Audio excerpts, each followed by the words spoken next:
Cool.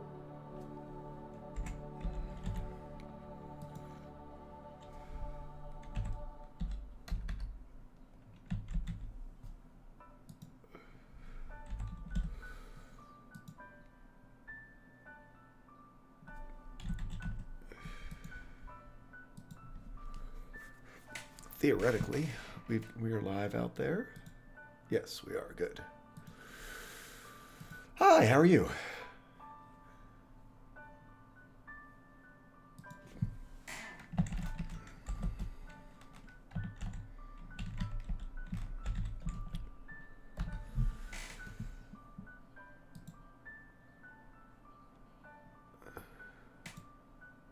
There's nothing to be scared about. Why are you acting like to be scared? Here, will it help? Does it help if I make it go away?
Why am I so?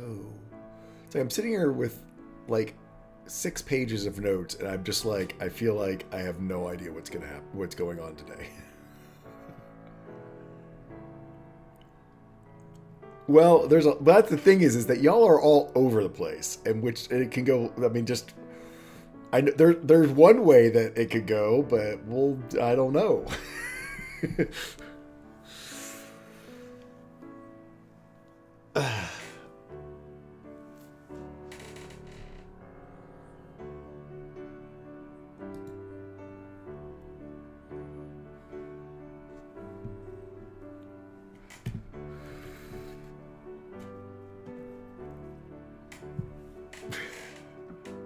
You kind of were.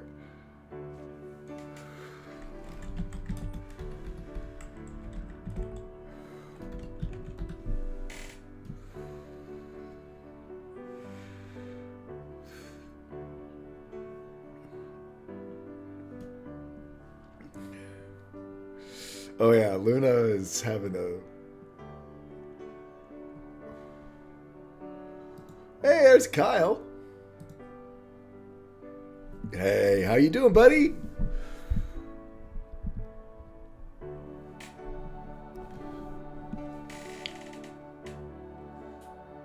Um, I have no idea where this episode's gonna end up. It's Mike is live on stream. Oops.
Buddy.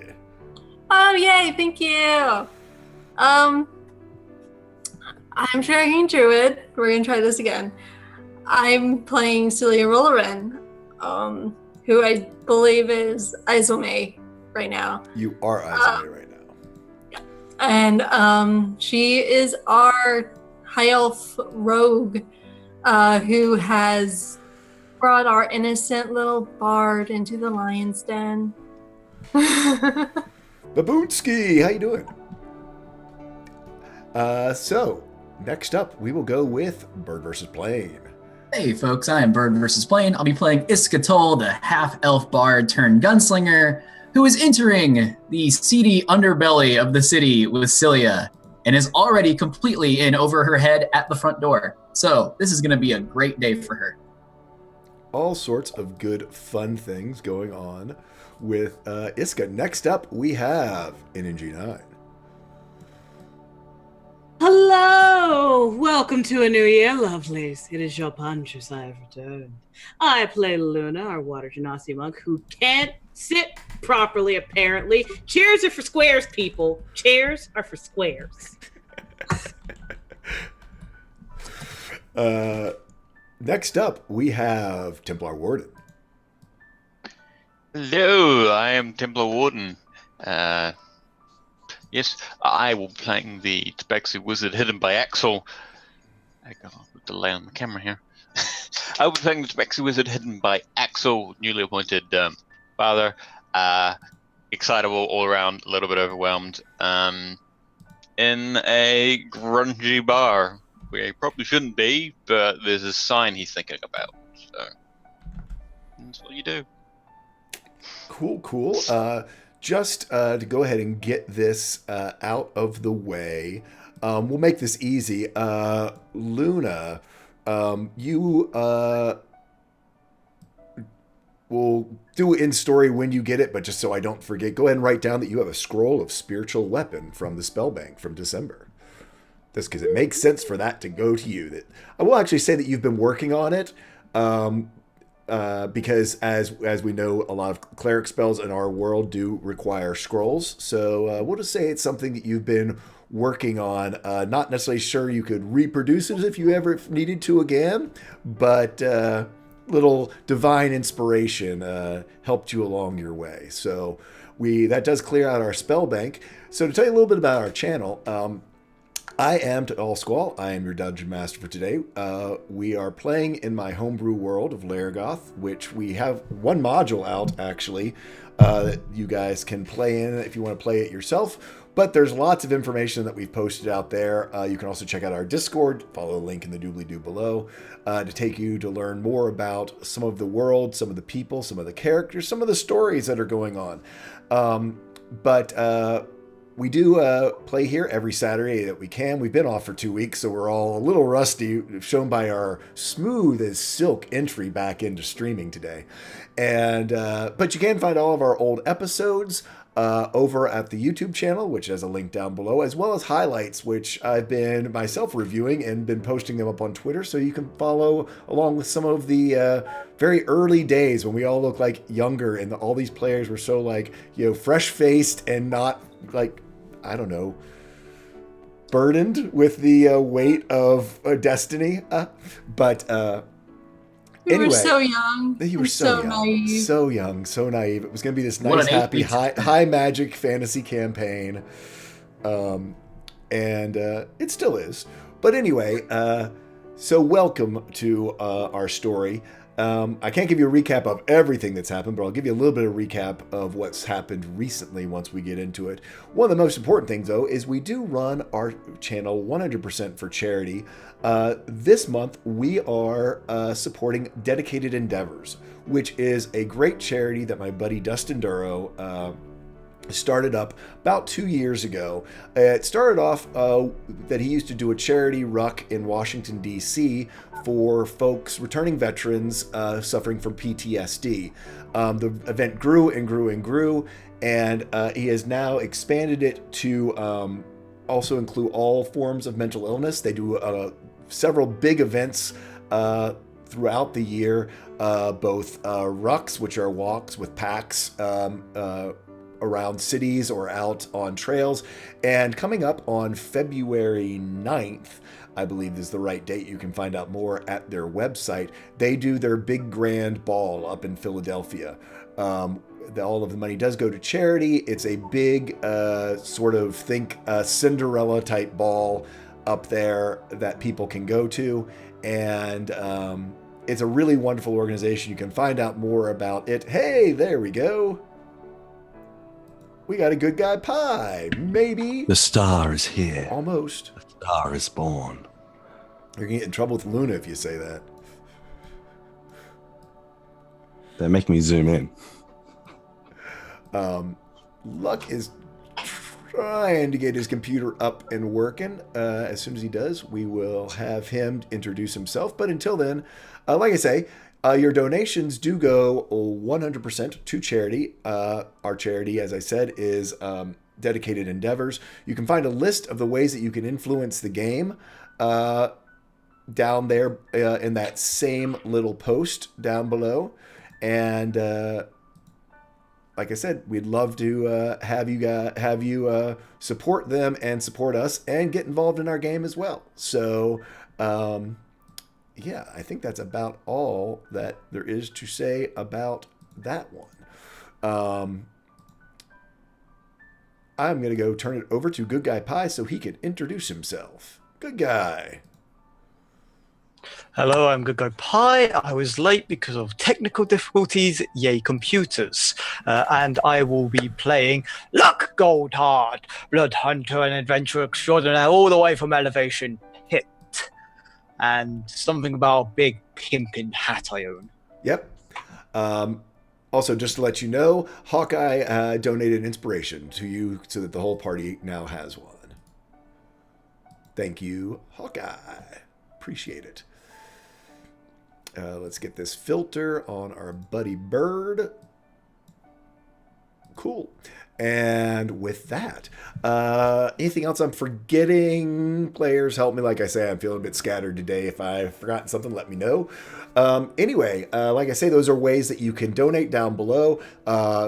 Subscriptions, also, your full $5 does go to the charity and goes towards the Spell Bank, which is, as you just heard a moment ago, turns into a scroll for our players once a month or whenever we end our donation goals, and are certainly much, much appreciated by them, as they've had some pretty interesting scrolls pop up along the way. Anyway, so to catch you up a little bit with our story, our party is in the capital city of Falcon's Crest. It is the human capital city, sort of the city of diplomacy. They have had quite a few adventures here. The main thing that, hey, Tix for the subscription. So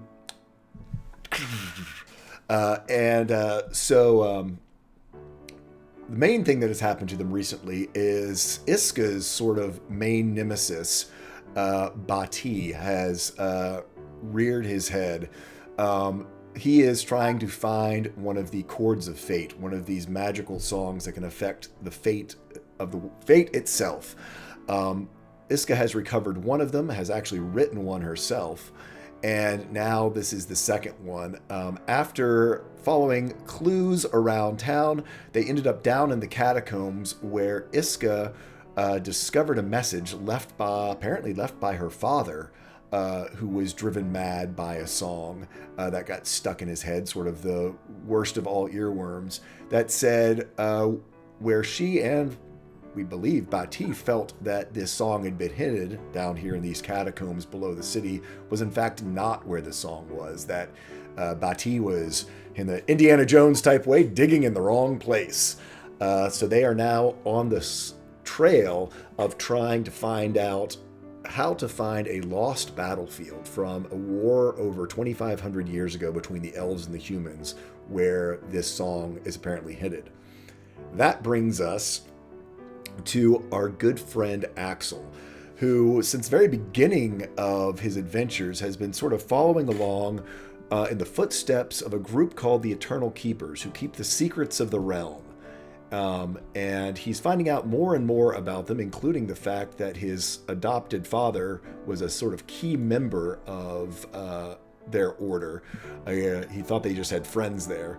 But he is on the trail of them, the Eternal Keepers, here in Falcon's Crest, the capital city. However, in order to find them, of course, they didn't just hang a sign out on front of their headquarters. He's following a series of riddles, four of which that he has solved, three of which he's solved, more to come that they are trying to figure out to then hopefully lead them to the Eternal Keepers, who they believe have more information about lots of things that they're trying to find out about. Some of those things involve the summoning of the Netherwing dragons, which are these invisible dragons that inhabit our world. They have basically knocked out flight. Flight is impossible in our world currently because they have taken over the skies.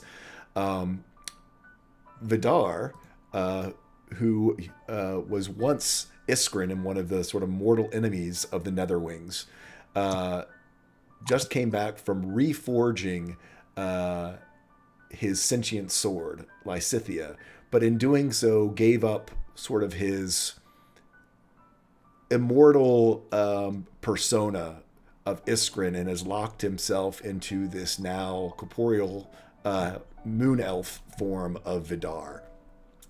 Lots of other subplots happening as well, but to jump back into where we left off last time, party is split up.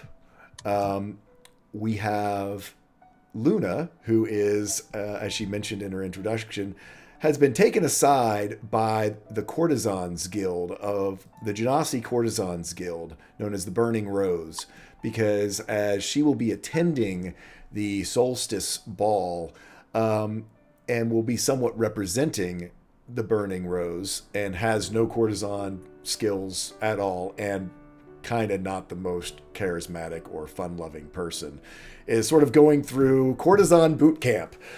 She is with her friend Celine, who she knows from the courtesans, and literally after failed rolls in a row, couldn't sit in a chair elegantly. Step one, sit down elegantly, was failed. Luna broke the chair. She's a monk. Lost her temper a little bit, broke the chair, and that's where we left Luna. Chair's overrated, man. Courtesan boot camp.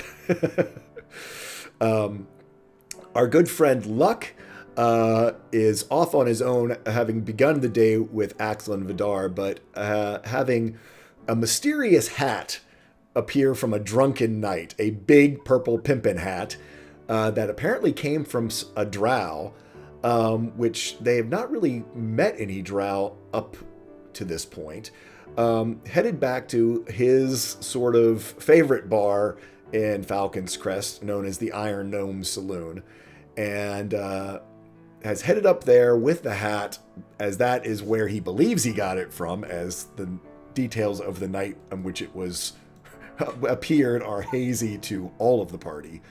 To see what more. Hey, thanks for the donation. XP is overrated. Oh, look at that. He gave me $10 for inspirations on any monsters and or NPCs in the session. That's not in the rules. Thank you very much. I might could definitely use that. I was gonna say, I'll let you see. It's not like I was rolling stats or anything earlier and had some really nice rolls. Yeah.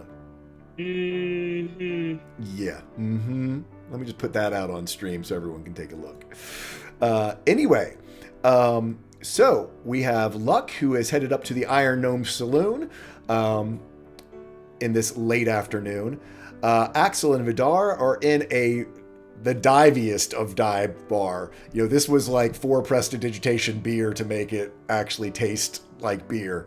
And it is known as the Green Paladin. They were somehow drawn here by the riddles of the Eternal Keepers. They have yet to quite piece together why this place seems to have piqued Axel's interest as they search in a rhyming game for names here within the city. But where we're really going to start off is with our good friend Celia and Iska. You see, Celia and Iska went shopping. Iska has a performance at the Solstice Ball, which she was contracted for by sort of the magical Arcana Mystica, a group that controls magic in this world. And so she needed something to wear. So they went fabric shopping first with Luna, but our good friend Celia, who, long story, right now is Iselme, but not just a disguised self, actually a different sort of person, genetically, down to the genetic level, a different person. Wanted to take her cloak of elven kind and have it incorporated / made into a ball gown.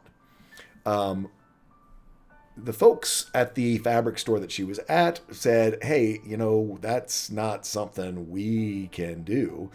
However, there is this place that we know of, and gave her an address, but it was in some place they'd never visited, some place that they'd only heard about, some place called the Night Barrow.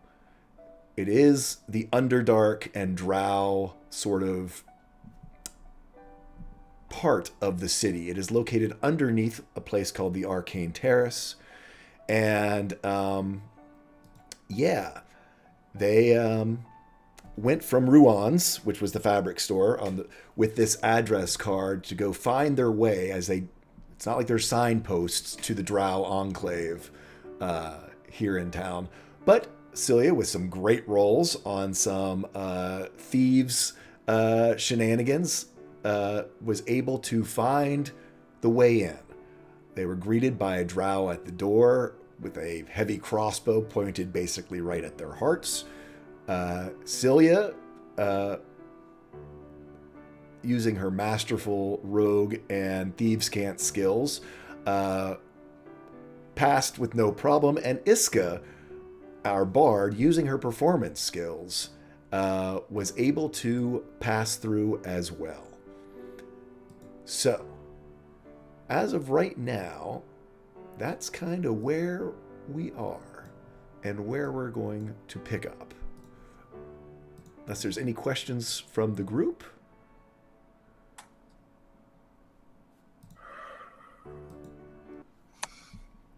Let's dive right back into this.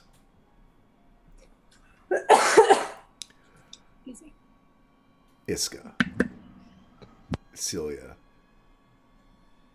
you pass through the doorway and see before you a long set of stairs. They are carved straight into the stone of the Arcane Terrace, leading downwards. They are quite steep, not sort of your normal rise and run that you're used to. They're like obviously not equally spaced. So if you're not careful, or if you were trying to maneuver easily on these stairways, it would not be an easy thing to do. Add to that the darkness that pervades this area. And you're not only sort of off balance, you are somewhat disoriented, having to always sort of double check where your feet are. You can't get into a rhythm on these steps as you go down. And as you reach 60 to 70, 80 feet downward, you reach a blank wall.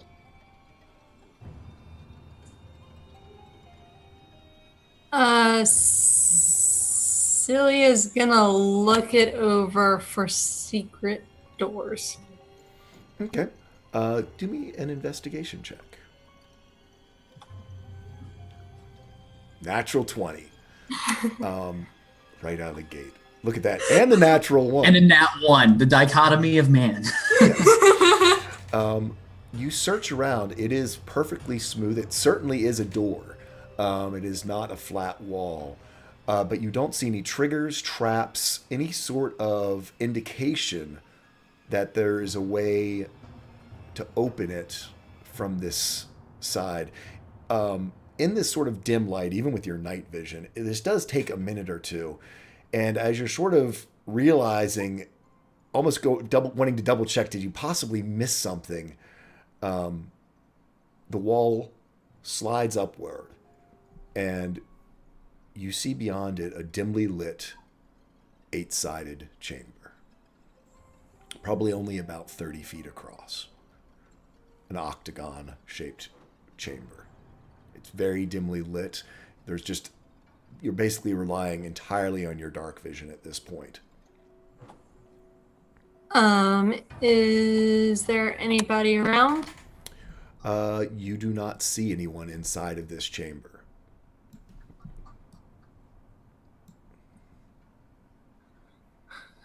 She looks to Iska and she tries the telepathy thing again.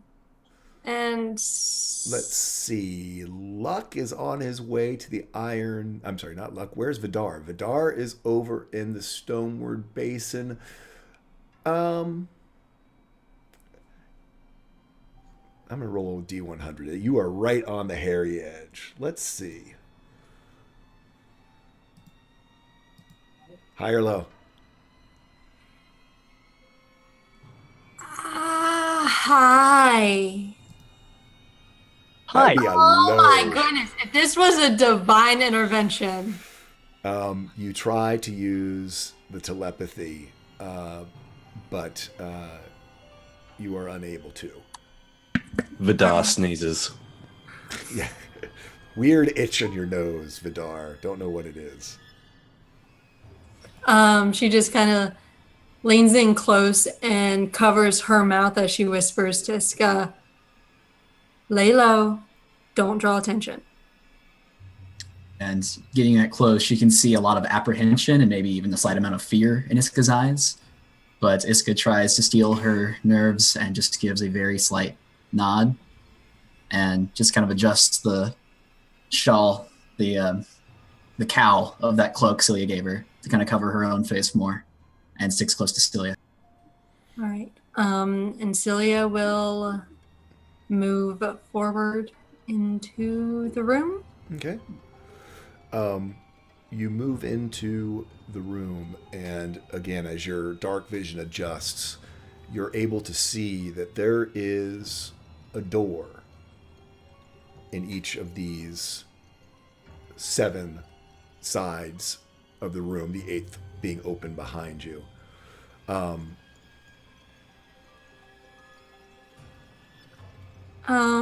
Are there any signs or symbols on the doors? Do me a perception check. Can we both do this? Or? Yep, you both can. Cool. Hey.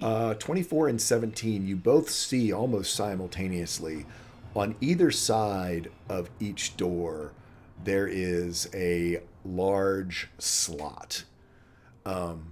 Celia, with a 24, you actually recognize these slots. There's most likely a marksman behind each one of these doors, or an automated heavy crossbow behind them. These are slots for people to shoot bolts or arrows through at pretty much from every angle inside of this room. And there's 2, one on either side of every door. So there's actually 14 of these slots. All right. She will walk to the closest door. The closest door would probably be either to your left or right, or of course there's one straight across from you. Unless do you want to cross the room to the one straight across, the ones across from you, or do you really want to be at the ones that are sort of a little bit behind you on the 2 walls at the 45-degree angles on either side of the opening to the stairs?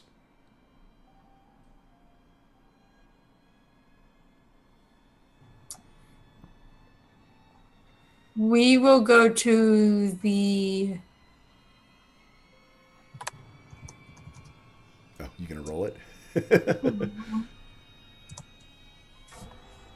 We will go to the right. Okay. You start to head to the right, and you hear a voice. Which door do you seek? Celia kind of stops, and she says, Landra sent me.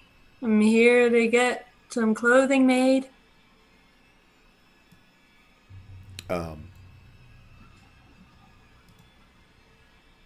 What is your right to be here? Actually, I do have. I'm sending you a chat just so that you've got this. I meant to send it before.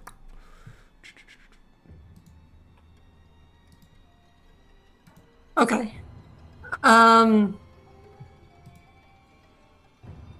She kind of like looks thoughtful for a bit, and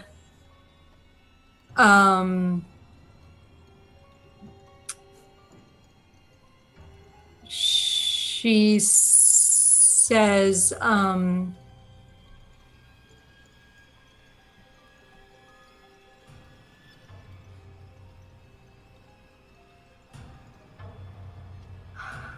trying to think of the best Celia way to say this.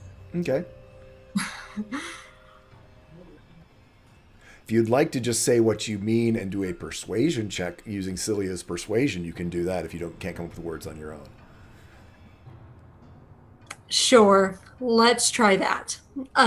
She's basically, in Celia's way of saying it, gonna be saying basically like, if you help me, I'll help you. In Celia's way of saying things. Okay. And roll me a persuasion. I'm going to use an advantage. Okay. And if it's still low, I'm going to use my inspiration. Okay. So advantage. Ooh, with a 20. I'm glad I used that advantage. Yeah.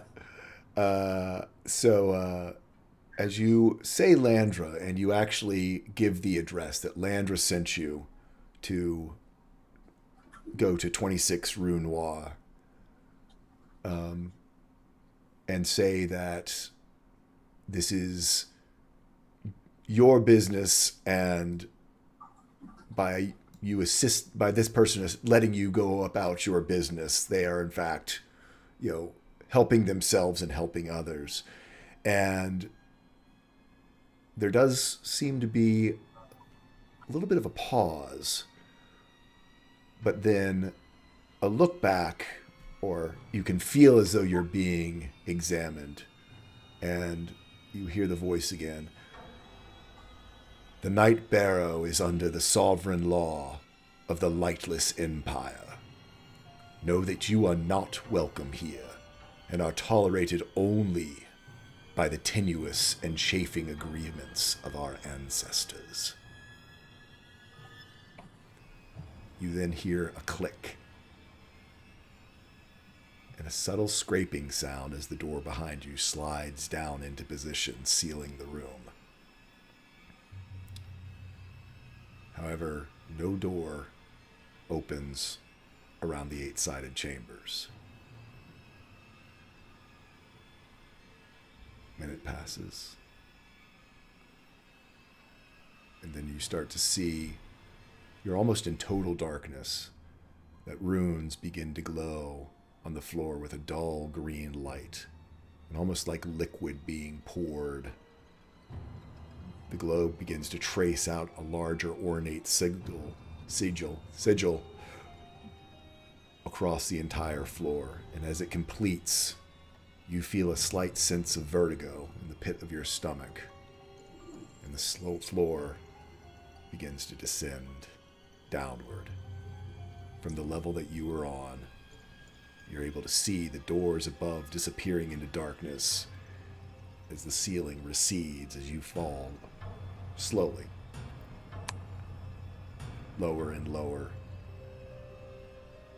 It's difficult to figure out exactly how far you've descended as your night vision only extends 60 feet, but you lose sight of the ceiling. You keep moving. You keep moving. The walls sliding up on either side of you. 100 feet, maybe 200 feet. Even longer, perhaps more. You do notice that along the walls at regular intervals you see these dark runes that shimmer with a fleeting orange light as the platform you're rising passes by them. Anything you're doing as you descend? Celia could probably feel a bit of a shift of her own like cloak as Iska has like gripped onto it just out of pure like anxiety. She's not reacting in a big way, but she just wants to make sure, as you described, it's getting darker and darker, even with the runes lighting up. She just wants to make sure she doesn't lose Celia in any of this. Celia kind of reaches over and she takes Iska's hand and she just squeezes it, basically to tell her, like, it's okay, I got you. Takes about 3 minutes, and then you feel a slight feeling of deceleration, just that, how you sort of feel it in the pit of your stomach, and the floor stops its descent, and in that same location as the door you entered in, the wall slides up, and you see a hallway. It is completely dark other than just the very dim light of the runes on the floor of the chamber you were in, which are now starting to fade out and go dark. And at the end of the hall, about 30 feet away, you can see a faint, sort of cyan-colored glow.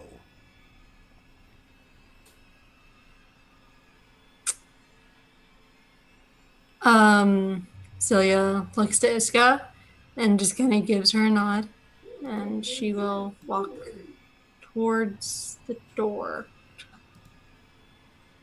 Okay. You guys exit from the chamber, and just barely a moment past the threshold, the door shuts behind you, and you are in this hallway. The cyan glow, and the only light now as that is sealed up behind you.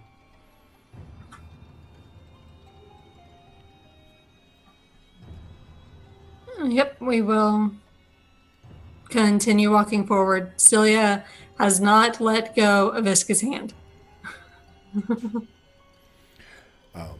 You follow the square hallway, hand in hand, a little bit trepidatious about this whole experience, and then arrive at the threshold that the glow was coming from, and you look out into a vast open space. Even with your dark vision, it's taking your time to adjust and to piece these details of this space together. All the stone here is the color of dark granite, and the details of the space are only revealed by shimmering waves of arcane light across the surfaces, which reveal it as being made all out of sylvan stone. The walls curve slightly to either side of you, but its full dimensions are lost. Your dark vision doesn't have enough range to be able to see everything. Once past your dark vision range, it's almost like watching a scanner go around, except that it's not a flat line, it's a rippling line. So you sort of get these impressions of the shapes of the cavern around you. It's hard and very disorienting and difficult for you to get a true scope and shape of this room. What you can see, you can tell that whatever the natural form of this cavern was has been heavily stone shaped by magical means.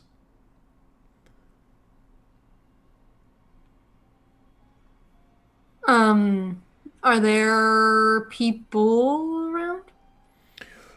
In your immediate vicinity, you do not see any people around.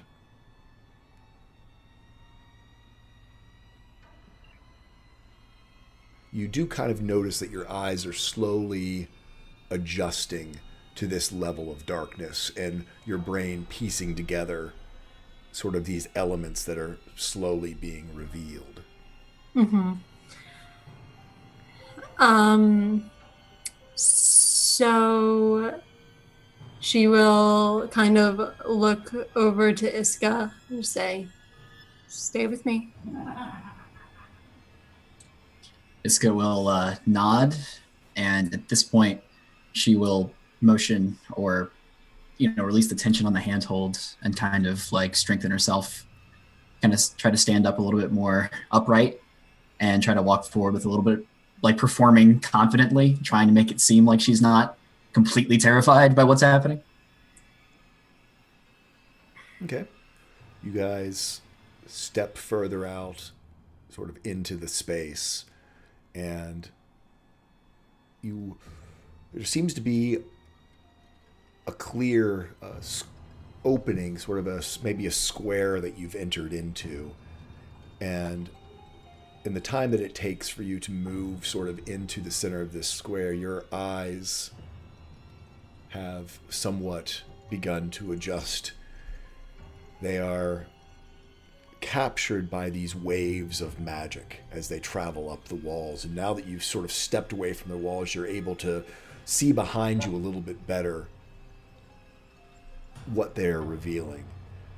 Waves of arcane energy, they flow across the ceiling of this cavern on 8 great vaulted arches that leap out from the walls of the cavern and come together sort of asymmetrically around this central structure.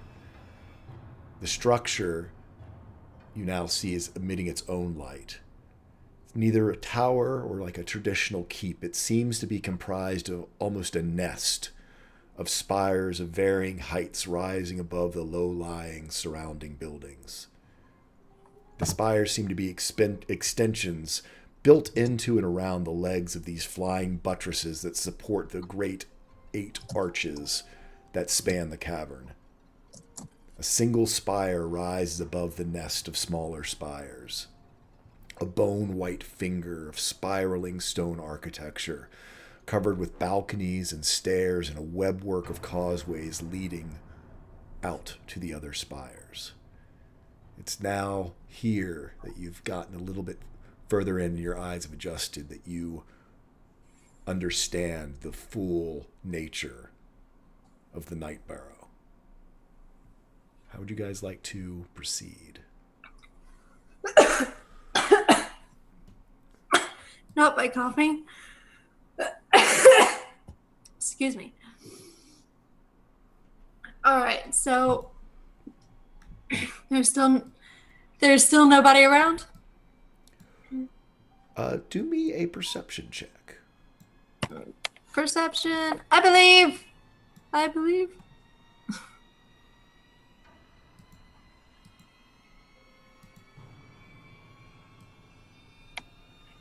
On an 18, you do see a couple folks, but they seem to be avoiding you and not. They seem to see you long before you see them. And are sort of avoiding your general vicinity. All right. Then Celia will make note of that and try and find place.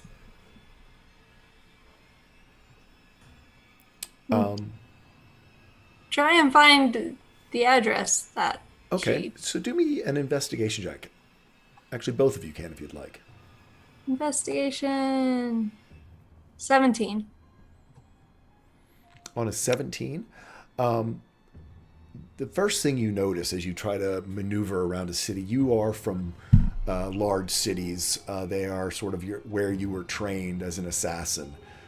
But the buildings here are a bit disorienting, as none of them seem to be square shapes, but are elaborately sort of faceted octagons, pentagons, hexagons, sort of all interlocked together, creating odd-angled streets and alleys. It seems like there's almost no just straight thoroughfares down here. It's almost like a beehive of different buildings that are all very closely put together, if not actually connected to one another. The light, as I said, is incredibly dim here still, and only comes from these shimmering waves of magic as they flow across the surfaces here. So even as you like move forward, you kind of have to wait a second until these waves of magic kind of reveal what lies in front of you. Your dark vision, while functioning, it's almost as though shapes and figures will blend into shadow within 30 or 45 feet of you, as though it's somehow being dampened a little bit here. Surfaces, very light absorptive, and they only give you sort of brief glimpses of the areas around you. As I said, the population seems to be quite sparse at this hour down here. You do notice that women seem to be attired in sort of, just by their silhouette, sort of bell-shaped dresses, sort of over-dressings, high collared necks, very sort of Edwardian and Gothic in their attire down here. Colors are dark and muted. You don't see many male drow around here. You do see some figures that you're not sure if they are or not, but figures that don't wear this sort of skirts that you see the other figures wearing. On a 17, it takes you about an hour, but you eventually do find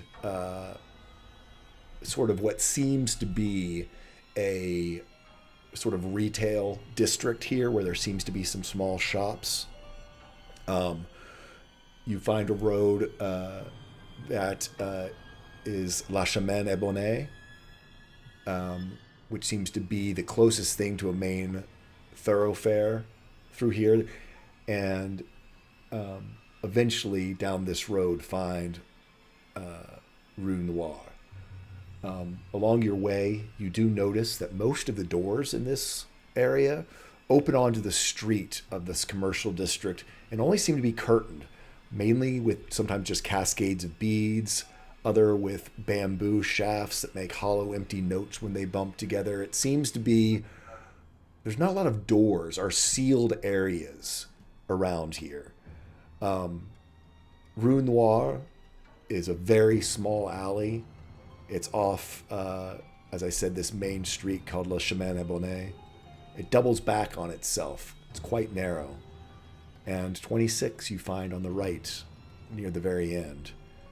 The door has sort of a black, shimmering, velvet-like curtain hanging in it, and it's blocking any view of the interior.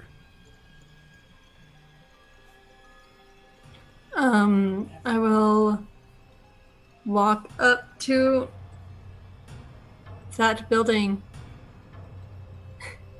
and hope that the doors open so I can go in. As I say, it's just sort of a curtain that you would have to brush it aside. It's like a heavy curtain, like you would see like a theater curtain, that is completely black, almost light absorptive. Awesome. She brings Iska with her and brushes the curtain aside, kind of like saying, basically in the most flamboyant way that Celia can, she will brush this curtain aside and basically be like, I'm here, that type of entrance. Okay. You brush the curtain aside dramatically, making your place and station known. And as you brush your way in, you find yourself in a sort of small room. There's a very sort of sickly, dying yellow light here. It's like a single ember left from a piece of coal in a high basin up close to the ceiling that the light hits the ceiling and then just barely trickles down. As you enter in, you hear a voice. It says, "Bonsoir, mademoiselle. Now tell me, what brings you to darken my door so early this evening?" Celia smiles. She says, Landra sent me. She said they weren't able to do what I wanted there, so she sent me here. You see before you, standing up from behind and walking from around a sort of ornate, sort of French Renaissance type desk, as you've all guessed, drow are French. You see a tall male drow. This is the first drow that you have actually ever encountered. He has a very thin frame, pale, almost translucent skin, highlights sort of harsh, very angular, sculpted features. High cheekbones, a very thin, long nose, and a nearly lipless mouth framing perfect iridescent teeth as he smiles at you. Large almond eyes are almost completely consumed by huge dilated pupils rimmed by violet irises.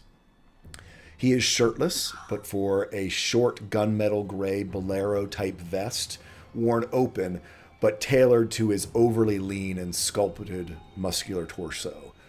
His wrists are he has beautifully etched platinum cuffs on his wrists that highlight strong forearms, and around his waist there's a matching etched platinum belt. Skin-tight gunmetal leggings cover his muscular legs to just below the calf, leaving his ankles exposed. He does not wear shoes, and his feet, both of you having had spa days recently, he has beautifully pedicured feet. Celia, as you take in this drow in this room, I need you to do a wisdom saving throw at disadvantage. Oh, God. I'm going to use my inspiration. Okay.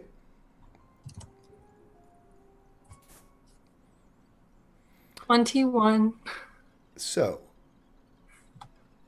with a 21, you will not have disadvantage on the deception check that I need you to make right now. Oh, God. Ugh. On a 13, you think you can hold it together, but you can't. Even as Easel may, you realize where you are. This shop, this room, this drow in front of you, this is a front for the Obsidian Order.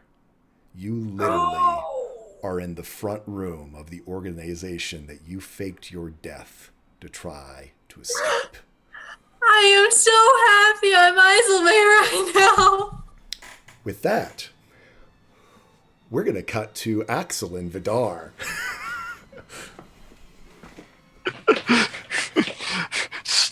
Slow, dark realization. Meanwhile, da-di-da-di-da-di-da-di-da. Meanwhile, back up above. Delicious taste of disgusting beer. This is great. Is it beer? Not sure it's beer, to be honest. I mean, we press it's alcohol, so it works there. But yeah. I mean, I think I'm going to go for a more cinnamon flavor next time I clean this. I think. Yeah, maybe the taste of soap might work, might improve it. But how about, I've been thinking, so how about this one? I'm going to try this one. The lean green tree machine. Does that work? Would that be I mean, looks up at the sign, towards the sign. It's like, does it? I don't. I mean, no, I can't really. I'm not really thinking of anything. It's.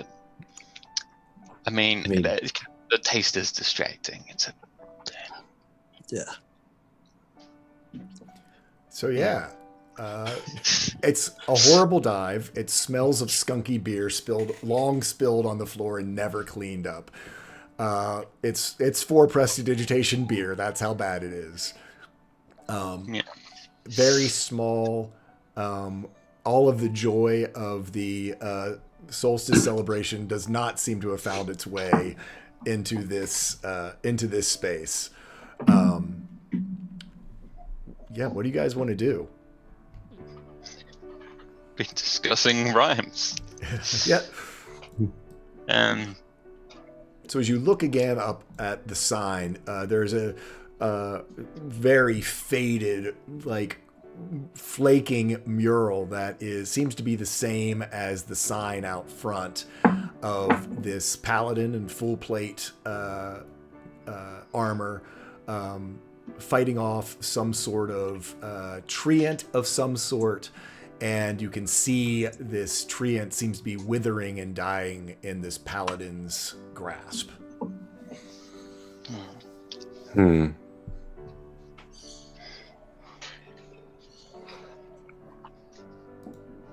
Oak bloke. Yeah. I mean, oak broke. I mean, it's going to be. Oak broke at it. It's gonna be lots of rhyming. Are you finished with that? Mine? Yeah. Yeah. Round 2? No. Fair. Very fair. What is? And I'm gonna use Lyle's communication ability and go. Luck, can you hear me? I'm just gonna think towards Luck.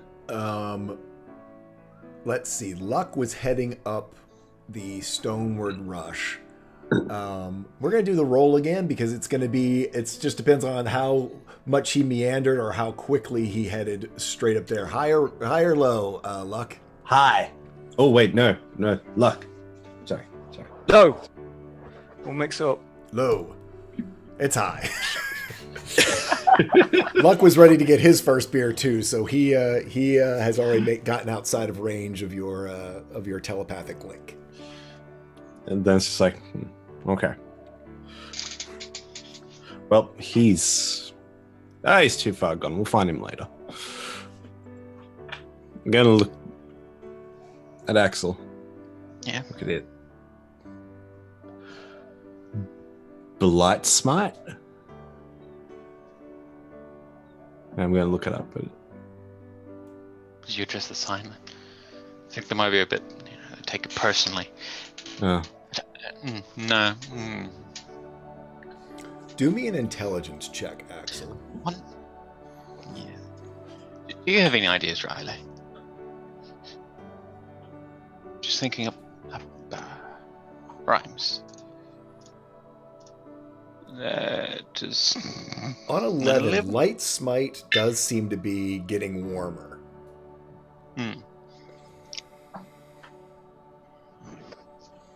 Because it does sound right. It's just maybe it has to rhyme like more exactly, as in written rhyming, as opposed to just the sounds. Smite maybe could be something, and then Light Smite. Blight and light. Light Blight. Do me an Arcana check. Both of you, because you both are trained in Arcana. Both magic people, then we can't do this. He's schooled in it. I'm sketchy at it. I remember your Arcana checks earlier. Yeah, you are sketchy, but Axel is schooled. You know that plant-based organisms are very susceptible to blight. And it seems like this treant is getting its ass handed to it by this paladin.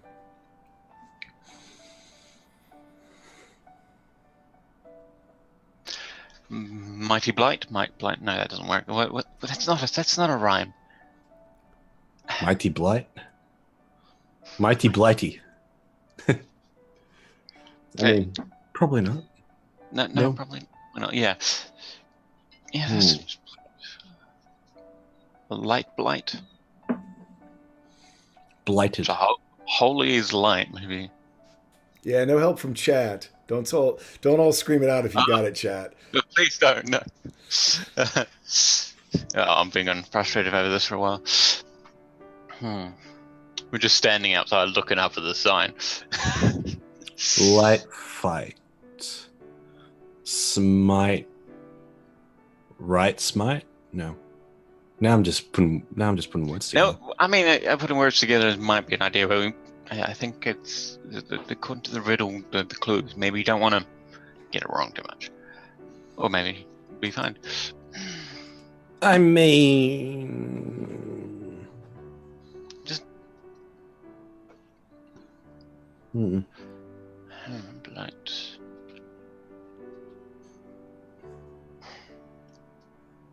If other players have it, they can chime in and help out. You know what? I'm gonna go see if I can get some sort of edible food. I'm just gonna straight up. I'm just gonna go up and ask for bread. I'm gonna get up, go to the bar, and just see what they have on the menu.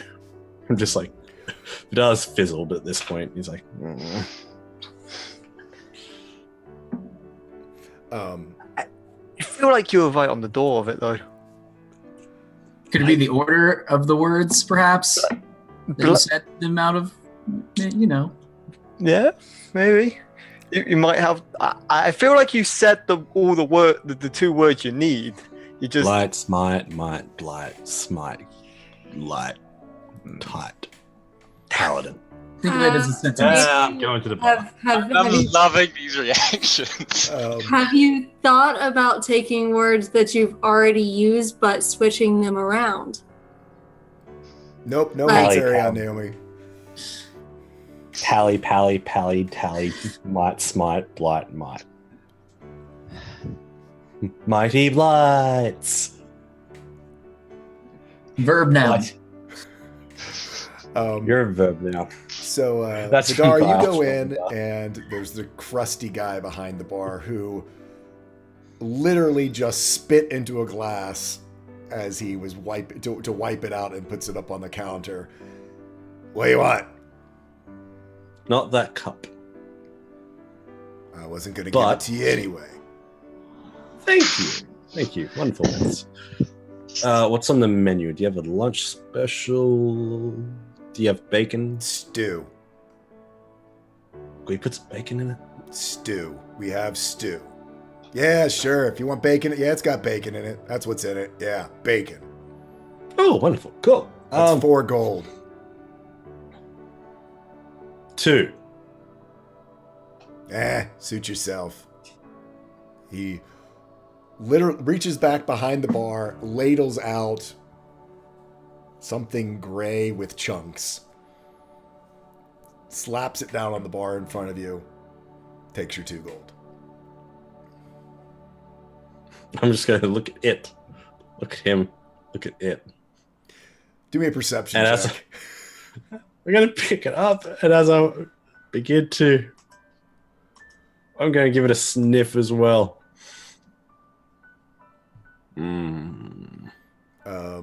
Yeah. Dog First thing, groans. it's completely cold. It smells of rotting things. You're first excited because you think that you actually think that there's a piece of bacon there. You can kind of see that, telltale sort of wiggly, squiggly bacon. You quickly realize Crisp. it's a rat's tail.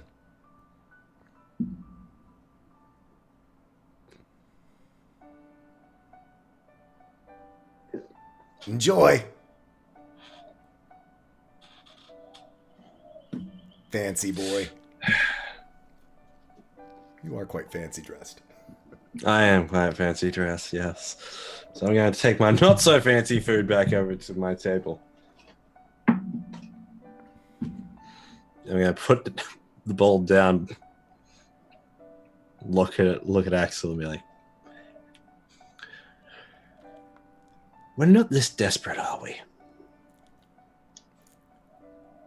Like yesterday we had some brushes with death. This is an entirely different experience. I mean, I think I'd rather be fighting Barty. You know, I don't have the stew, so I can't say about that. But no, I can't agree with that one. Yeah, I don't. Stews, mysterious meats. So we got smite blight maybe, or light smite, or blight light blight. I'm just gonna try all the words, and we're never gonna get it because we're all gonna sound okay. Well, let's try them all. We'll see what happens. Let's start with. What about? You're here then. I hear.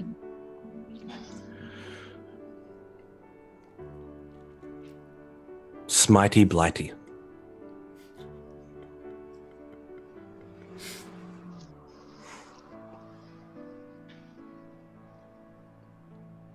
That I need probably something does not. stronger than the beer. No, I'm kidding. All right. Well, we'll give it a go. Maybe y'all can And- review your other rhymes that you've gotten. Lizard Wizard, Rage Edge, and what was the third one? Punch Monk. Punk Monk. Punk Monk. Yep.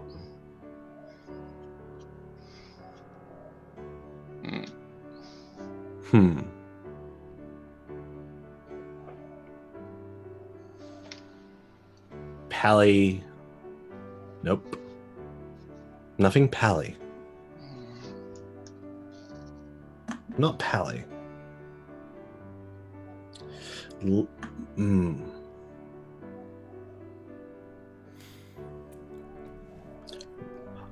Blight fight? No. Fight Blight. No. Y'all are gonna dance around this like all day. I love it. I love it. This is a 4-hour session of me saying the same saying the 6 same words. things, saying the same words over and over again. And over. And over. And watching good guy laugh in torture. So, while you guys think, we're gonna cut over to our buddy Good Guy.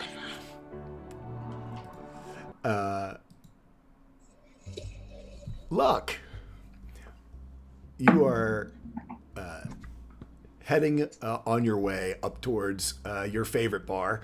Probably the place that you felt most at home while you've been here in Falcon's Crest. It's a working man's bar. It's up there in the Grey Talon Citadel, and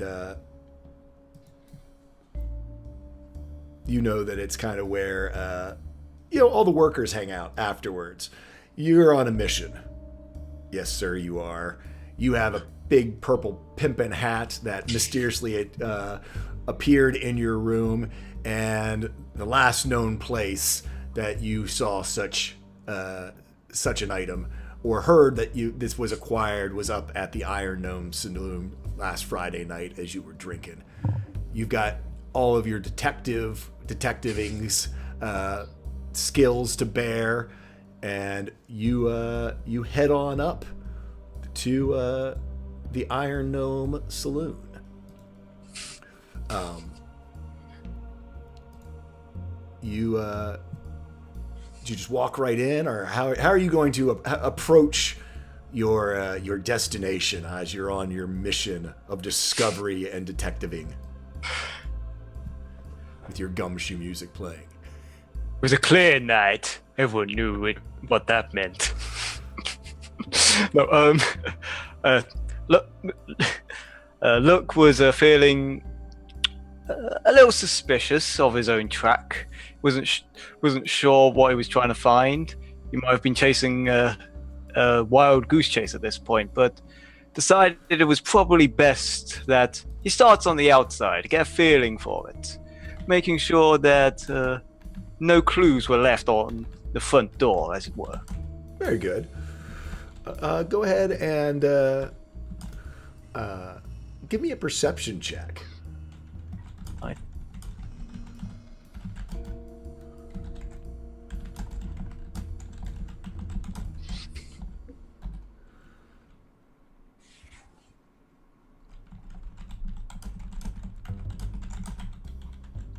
On a 23,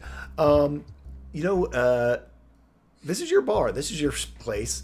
One of the things I guess you probably do notice, the gnome who runs the Iron Gnome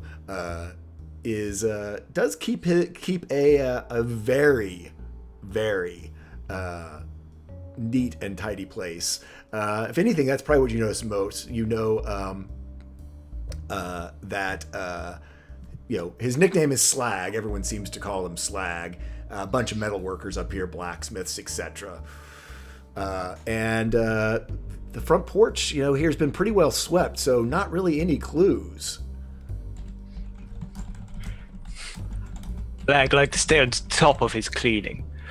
Probably useless trying to look around in the front. So Luke proceeded in through the front door, having a look around the patrons and probably heading towards the bar to get his first drink.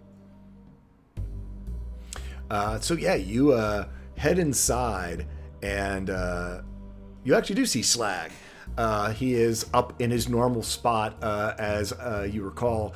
There's not really a bar to stand behind here, as he's a gnome. It really is more of a long table set up in front of this double stack of kegs. And as he normally does, as the regulars are coming in, he is basically pouring beers with his knees and elbows, holding the mugs in his hands and kicking them with his feet down the bar to all the boys as they come in. He immediately sees you. And goes, I can't believe you're wearing that thing. That old drow. Yeah, he's not going to appreciate you flashing his hat around. Sort of winking at you with his one good eye, the other one squinted down. Realizing that he probably shouldn't be wearing the hat now, Luke takes it off and puts it to his side, keeping it safe. Proceeds to the bar and says to Slag, so I don't remember much about this drow. I'll have a ale, by the way, while I'm at it. Yeah, he kicks you down one. Hey, you know the rules around here. We don't talk about. Whoops, wrong eye. We don't talk about. We don't talk about other people's business here. But he'll probably be in, sometime after dark, drow and all. Right.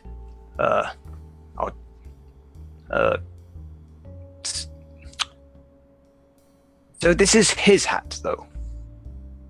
Oh yeah, you know it is. You won it fair and square, though. In what? What do you mean, in what? In storytelling. The best tale wins the hat. That would make sense. One of the best tales been spun up here in a mighty long time.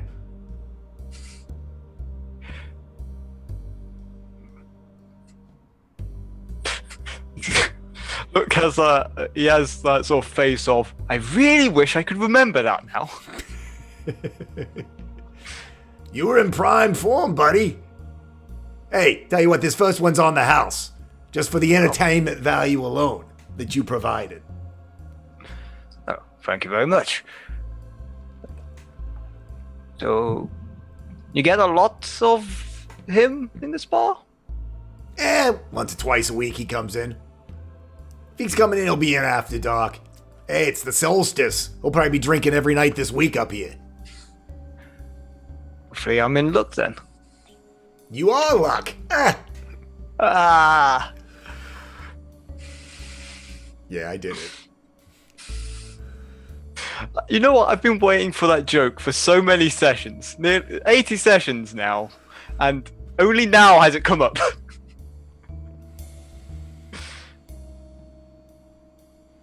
So yeah, what do you want to do, Luck? You gonna hang out? I'll hang out until dark. Maybe discuss with the other patrons what they might have heard or seen. Yeah, it's late evening. Right now people are just getting off work. They're kind of like not real chatty yet. You know the crowd. They literally just come off shift, and it's gonna be 2 beers before they even are looking up from their mugs. It is evening. It's sort of dusk as you were walking up here, and so pretty much like the end of day whistles were blowing, so to speak. And you see people drifting in. You recognize a couple people. You recognize Steve, your buddy, and some of the other things. You recognize the old dwarf who seems to be just skimming the dregs off of anyone's glass that they leave unattended. And she sort of works her way around, paying for as few beers as possible. But you hang out for a little bit, and with that, we'll let you hang out for a little bit. We're gonna swing over to Luna.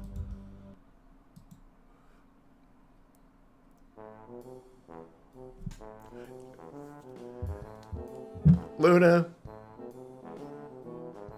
it was 2 hours before you were allowed to progress past sitting in the chair.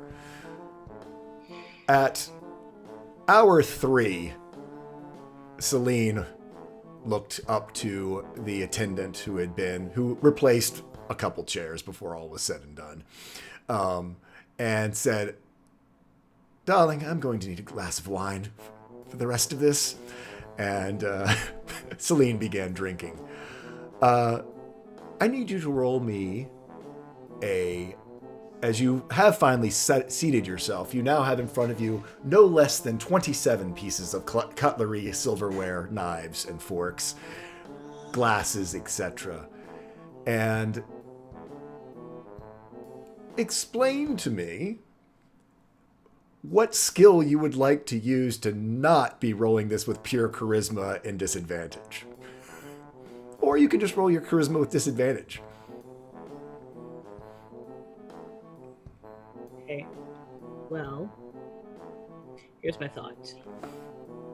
Monks use not only their fists, they use all kinds of different monk weapons, right? Anything from the dart to absolutely. Thing.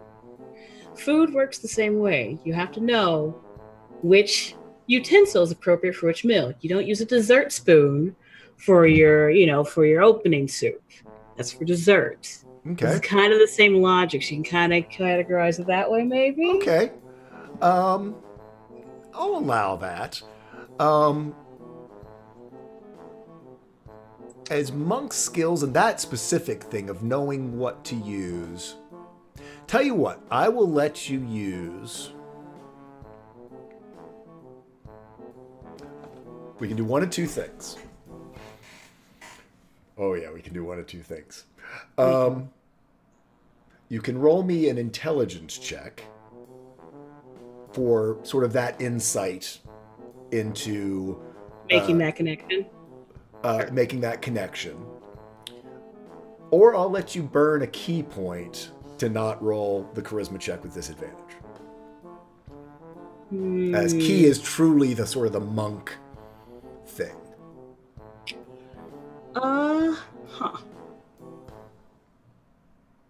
Interesting. That would be more appropriate.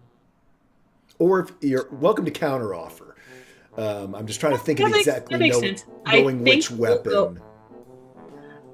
I think we'll go with intelligence since she's already broken 3 chairs. Okay. Is probably trying to resist using key at this point. Okay. To not go the table. So we'll go with that. So straight intelligence. Yep, and straight intelligence check. Perfectly average.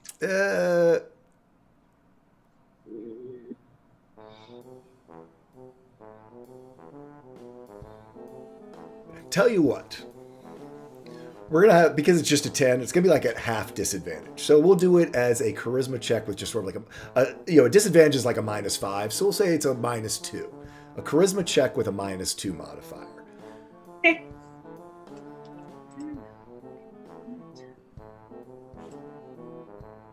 Nope.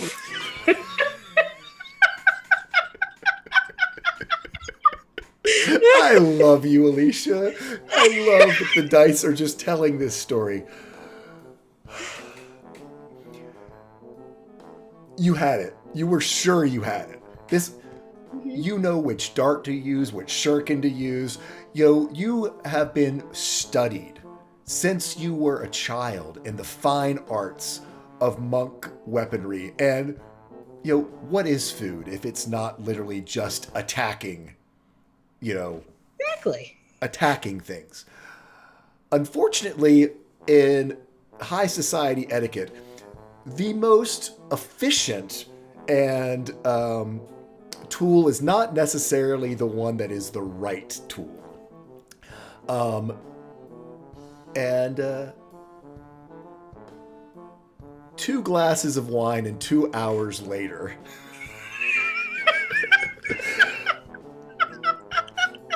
a couple burnt forks, a completely massacred Cornish hen,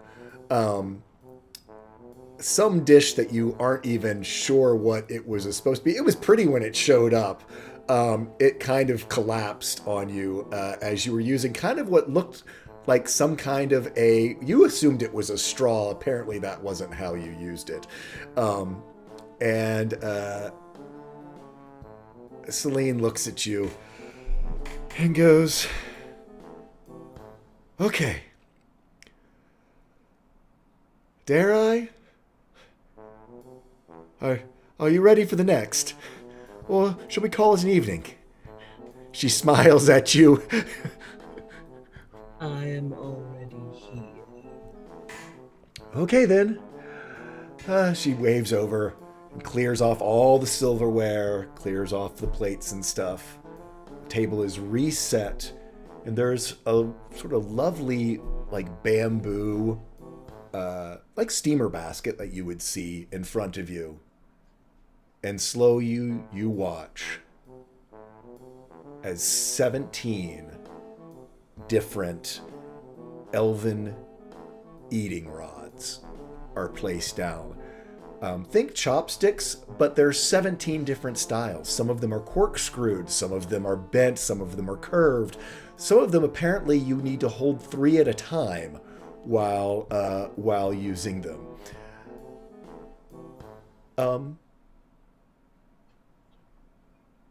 She just looks at you and goes, "We'll start with the easiest." And she picks these up very elegantly, picks up what looks like basic chopsticks, holds them very delicately, and they open up the steamer basket with a full fish. And you watch as she delicately starts to, without even breaking a single bone, pull the meat off the skeleton, leaving a perfectly skeletonized fish as she consumes this fish with these needle-sharp chopsticks, elven eating rods. Luna, I need you to make actually, tell me where Luna's mind is. How does she want to approach? Okay, so this seems like a bleed damage thing, not bludgeoning. I can understand that. Okay. Yes, it is a sharp utensil to remove the meat without touching the bones. Yeah, no, I can understand that. I'm getting where this is going. All right. Okay. I like bludgeon, but okay. So in that case, what would be... Okay, I know what it's like. Okay, I know what it's like. She's seen Celia, just like with the sharp precision, just like, just slide in between like ribs and people to kill them and everything. This is exactly like that. And she's been trained with swords. So yeah, so she's going to try and channel Celia to eat this fish properly. Okay. As you are channeling Celia, So I don't know what. I will let you choose. You can do a straight dexterity, or you can do an acrobatics. Oh no, sleight of hand. I know. Actually, never mind. This is sleight of hand. That's fair. Fair. A 2? Come on! This is getting worse. The rolls are getting worse. A 9, a 6, and a 2. I need you to make me a Constitution saving throw. Is that what happens? Huh? Make me a Constitution saving throw. Oh. Right. Oh, that's fine. You are able to completely mask, and actually, we'll see whether you're able to completely mask it. You were sure you had this good. And as you swallow, you feel it, a fishbone right in your throat. You are not damaged by this. However, I need you to make me a charisma check. And since you did a 20, it doesn't have to be at disadvantage to not let on that you are choking on a fishbone. On a 13, you demurely lift your napkin, give a little cough, and it dislodges and you get it down. And Celine actually looks at you and gives you a big smile. However, you look down at your fish, which, there should be like ribs, and you realize that all that's left is the spine. That was the one got caught, but yeah, you pretty much ate all the other ones. And, where there's this perfectly, almost like out of a cartoon, skeletonized fish skeleton on her plate. On the 6, there's fish parts pretty much surrounding your plate. But Can Luna, she's not really trying to do it slightly, but very blatantly, just kind of like water bubble, sweep it to the side. Do me a what have we used in the past when you needed dexterous control of your water? Did we use it through What do we did Constitution checks? Yeah, is it that or is this a willpower? I think we've done it before through Constitution. So let's say consistent, so you can do it through a Constitution check because it's part of your Genasi heritage, and I believe that's how we've had that work before. Got that. You are able to do it. You did not realize quite how absorbent the linen tablecloth would be. So the cloth is a little soggy, little watermark left behind, but you clean it off a little bit. Unfortunately, you don't have a water bubble filled with sort of fish bits. Just leave it there. Celine drinks heavily of her wine and asks for another.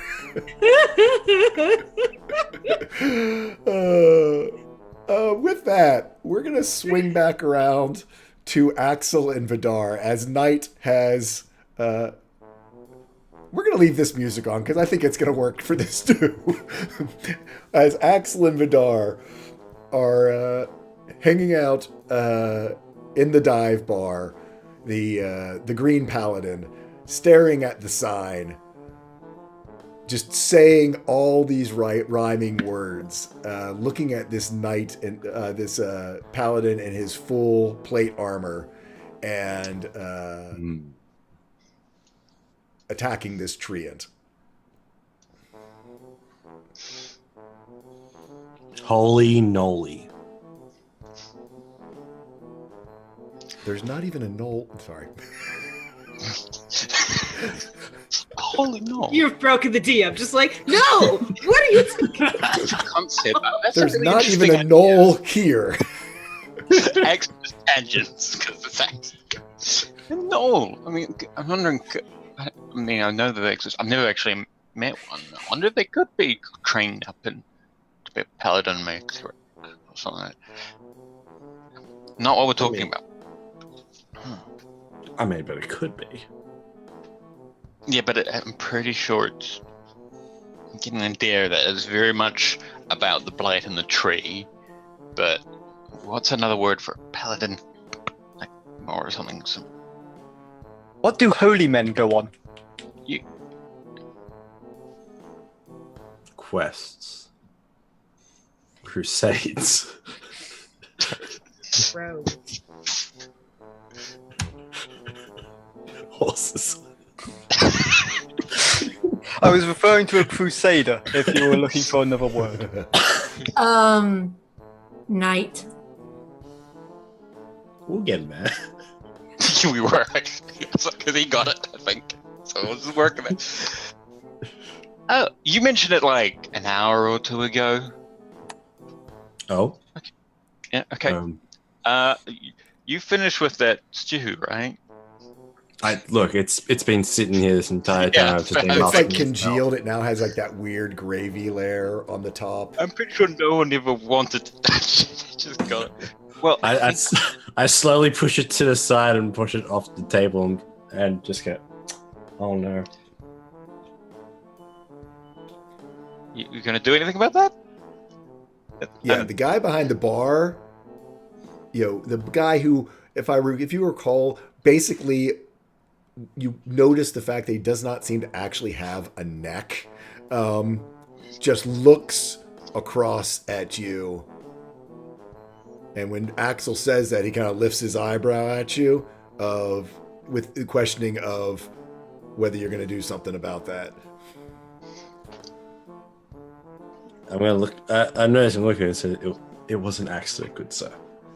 I'm just gonna lean down real quickly, and just cast Prestidigitation.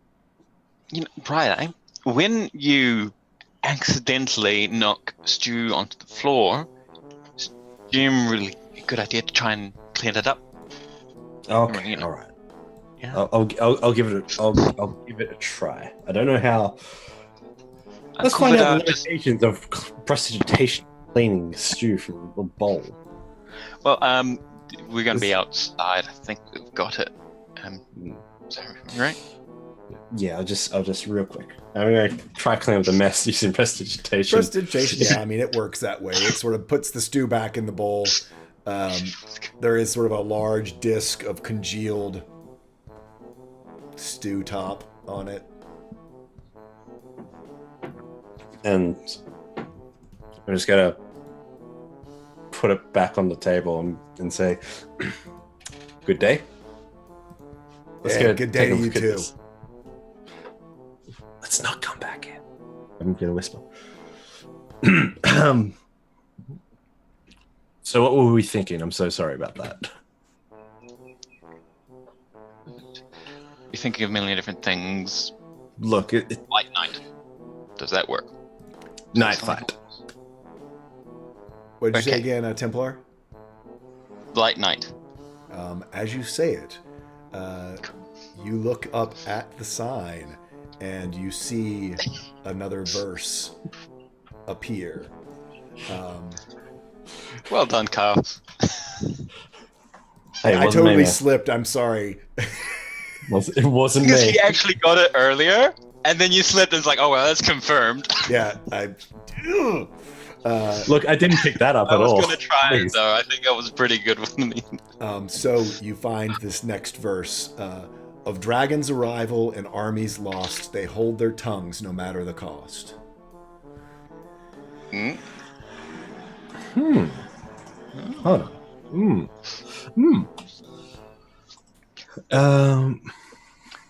Good job, guys. It only took the characters 3 hours. Yeah. GG me. Of dragons' arrivals and armies lost, they hold their tongues no matter the cost. What it's just saying is that they know everything about the Netherwings and the missing army. Because they're German. Alright. But where are we going to go to even start that? Okay. These aren't clues. These are like a story. These aren't related to the rhymes. None of them actually led to any of the rhymes except for the first one. Oh, We just have to look high and look low. Apparently. then we shall continue to look high and look low. Maybe you want to check in on the others? I mean, I could probably try and check in on the others. Right? Yeah. So, Axel probably tries to contact. You guys probably are- take luck first. So are you casting like message, or are you trying to use the No, telepathy? he's trying to use the telepathy. He's definitely out of range now, as you guys are on sort of opposite ends of town. You do know he said he was heading back up to the Iron Gnome, though. To the Iron Gnome? Try Luna. She's like, You try Luna. We'll let her get back. Hey, Luna. So what do you say to Luna? As you are, Luna, you are mid. Apparently, when you use elven implements to eat noodles, you use the corkscrew one to actually like thread the noodle. While you're doing one of your attempts at this, suddenly there's a voice in your head. Luna, is everything all right on your end? Do you need? Are you busy? Were you doing anything? We're just making sure everything's okay with us all over the town. Oh, you're muted. You muted. Am I still muted? Nope, now you're back. Yep. No, you just Oh, new computer, you might have Zoom auto-adjusting your volume. Oh. It's a little quiet. That's true. But I'll just be up right now. She just says, I know how to sit now. Like, elegantly, Luna? You've sat before. Yeah, I'm gonna presume it's more than just sitting down. She hasn't had trouble with this. But you know what? Let's move on. You okay with us just leaving you to it? You see Celine sort of look at you, and you made it through the fish. You've made it through 2 or 3 other sets of utensils. Do me just a flat charisma, not at disadvantage, of where we are in our training today. Yay! On Progress! an 18, Celine looks at you a little bit hazy-eyed as she's on about her 5th glass of wine, and goes, "Dear, why don't you go meet up with your friends? We'll convene again tomorrow. We have yet to even get to how to handle hors d'oeuvres and buffets. And then, of course, there's," she shudders, "dancing. We're good." And she kind of lifts her glass, finishes her glass of wine, lifts it for the bartender. "Just bring the bottle." You know what? I know this is wrong, but Luna would... But I think it's funny considering that Luna finally made progress with that. Luna's just gonna kind of like make an ice cube in the wine. Greek. Oh, thank you, but we don't drink ice in our reds. But yes, much appreciated. She looks violently confused. She takes the ice cube out of the wine and just holds it on her temple and keeps drinking. Luna just go. Okay, and then so mentally to Axel and Vidar, I am free now. Where are you? We just came out of the Blight Night, Green Paladin. Dragon. Yeah, no, Axel got a big stuff. Yes. We're probably gonna go try and look for luck and then see if we can get in contact with this. I'm trying to think. She doesn't actually know where Iska and. You saw them get the address for the for going to the Night Barrow. So yeah, you know that they've gone to tried to go to the Night Barrow. You don't know whether they succeeded. This is Luna. So she's just gonna suddenly she's gonna try to contact Iska and Celia. I don't know if that. Still out of range at this point, Still especially okay. since they're 200 to 300 feet below you as well, and it's only about 1,000-foot range. Does Luna know where the green place that Axel and Vidar I think Axel's going to the island. Basically, I think you're all both sort of in the Windward Basin, or on the Okay. the end of the you're at the breezeway. They're at the Windward Basin. Y'all are pretty much close, centered on the eastern side of town. Okay. Luna will then just speak to them. Okay. So yeah, you guys cross path and can meet up pretty easily again. The Stoneward Rush is this huge sort of causeway that leads right through the center town. Are you guys heading up towards the Iron Gnome, or where are you guys heading as you all meet up? Or feel free to meet up and tell us what y'all are thinking. I believe luck may be easier to locate at this time. He said he was going to be in the Iron Gnome, and if he's got a couple of drinks left, he might still be there. Good. Although he was going to try and go to the Burrows as well, right? He said that, didn't he, Peter? What? Oh no, because he was trying to find where his hat came from, which Yeah. we thought was also a drow. So he might have gone. Let's just maybe go and find him first. Process of elimination. Okay. This That isn't going to be like the Paladin again. In Luck's head, you just hear, because Luck would be in range, right? Not yet. I mean, as you head up there, eventually he's going to come into range. He's all the way over. The Iron Gnome's all the way over on like the east side of town, so y'all are kind of on opposite ends. But as you walk that way, and we'll say, I mean, for the sake of story, you guys are sort of walking while you're talking down the Stoneward Rush, and if you try a couple times, he's going to eventually come into range. Okay. Well, as soon as he is in range, is she just going to quickly say to Luck, "Stay where you are"?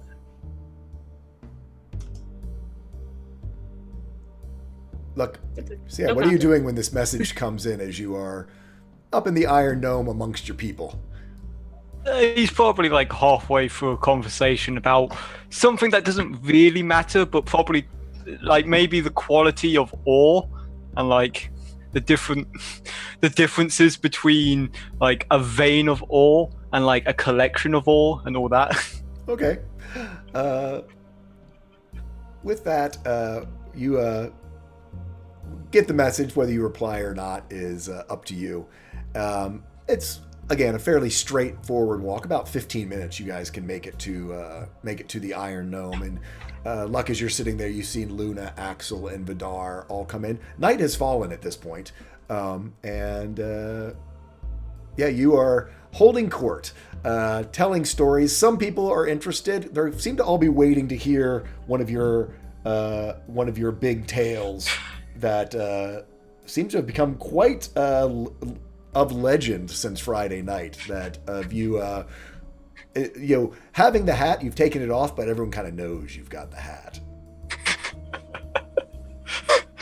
Storytelling hat. It's like a trophy. It is. I mean, it definitely is a trophy. Hats off to you, sir. Oh. Luna, Axel, Vidar, you see Luck has a table. Yeah, you had a table. You at the bar. Where are you, Luck? You outside on the patio? Yeah, he's probably at the bar. He finds it comfy. Yep. So there's bar. There is Luck at the bar. You see Slag is kicking beers to folks. Most people are they're 3 or 4 in. It's been about an hour since it let off. Night has fallen and it's getting a little rowdier. You all recall this is a fairly rowdy bar, as you all lost time to memory while you were in here before. And what are you guys up to? Actually, you know what? You all enter the bar. It's rowdy. You see each other, give hellos, and we're going to turn into Iska and Cilia. Oh, God. As it's been a moment or two. As Iska's... It seemed to almost have drawn out into like an hour as the realization comes to you in that pit of your stomach of where you have found yourself. And especially with your deception check, this drow looks at you very questioningly. Oh, and look, I made a character sheet for him. Oh, God. And, oops, wrong thing. I hate when I click the wrong thing. Stand by. That's not what I want. That's what I want. There we go. Yeah. He looks at you, and a very almost imperceptible eyebrow lifts. As Celia, you were quite outgoing as you burst into the shop, and suddenly your attitude has completely changed.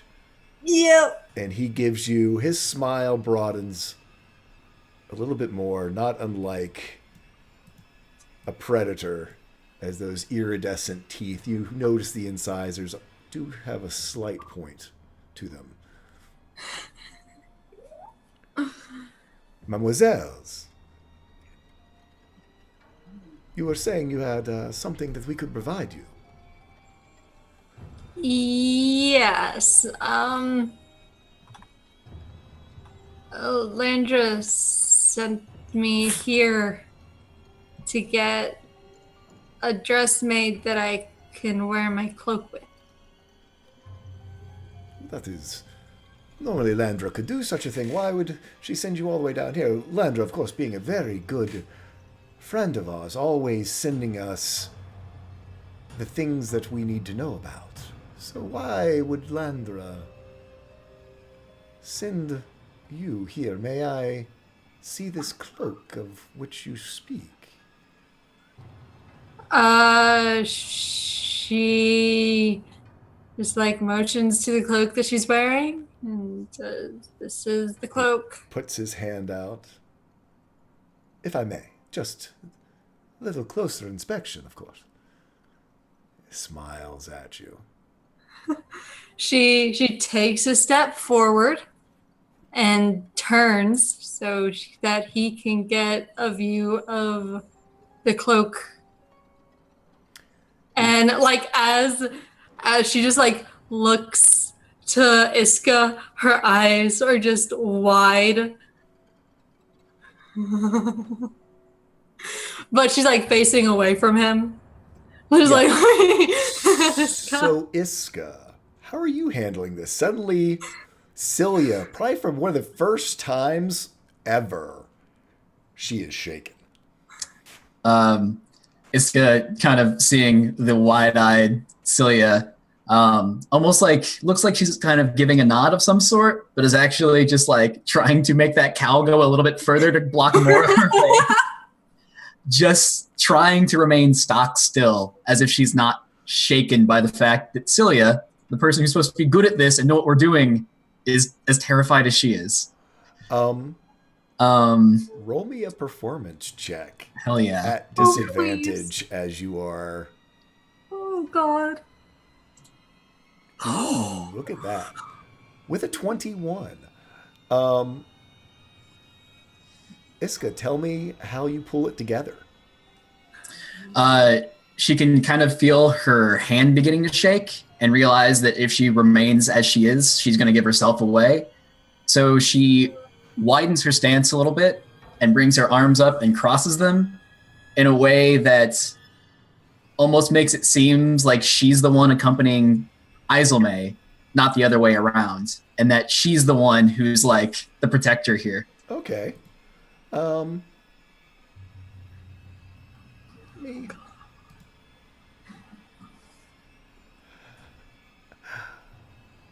On a 20, but not a 21.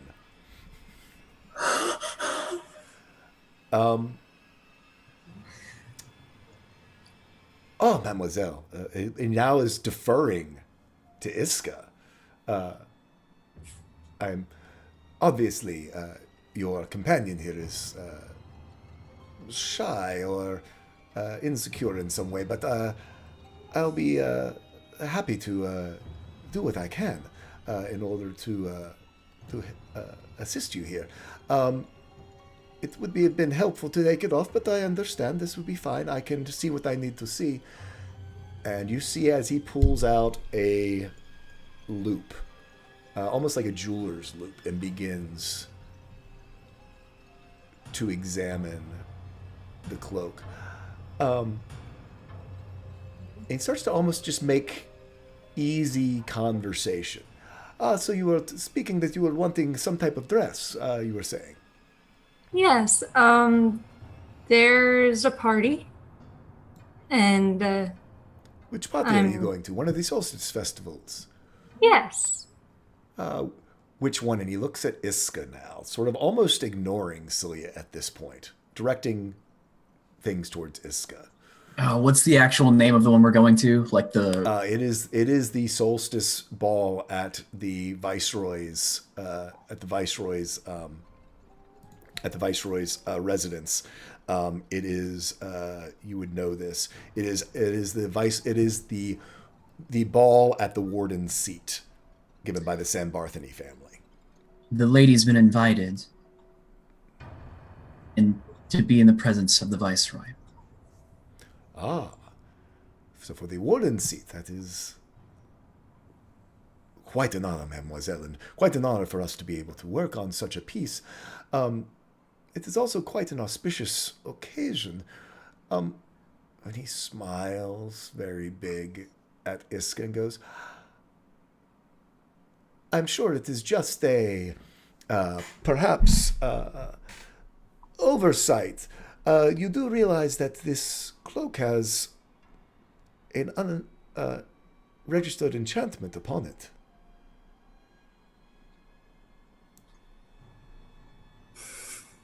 And looks at Iska.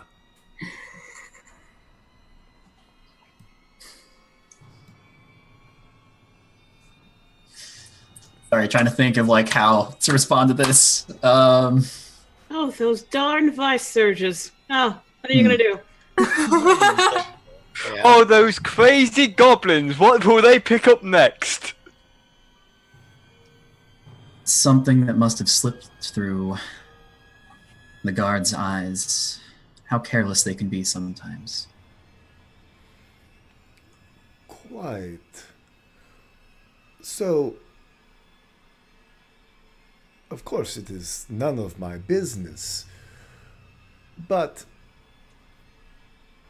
as we do work with enchanted items, I would be remiss, and of course, the courtesy that I am given to operate on such items that has been extended to me by the city, I would not want to have those courtesies revoked were something untoward to occur at such an auspicious occasion. And as the enchantment on this does seem to be, how shall we say it, a bit subversive. I would, of course, would want some assurances about the intended use of such a dress at such an auspicious ball. So here's a player asking a question. Does Iska know exactly what the enchantment is that he's referring to? You know that Celia, can disappear into the shadows like that, and can walk up right behind people. It is not. You pretty much know that it gives her. Advantage. Makes her very, very stealthy. Yeah, I was going to say gives her advantage on stealth checks. Gives her advantage when she sneaks around. You may have noticed when she walked in, the lady here is, well, she can be quite timid. Not shy with her money, but timid with herself. We are going to a large ball, and in case she needs to leave at any certain point, it's easiest if she can get out as quickly as possible.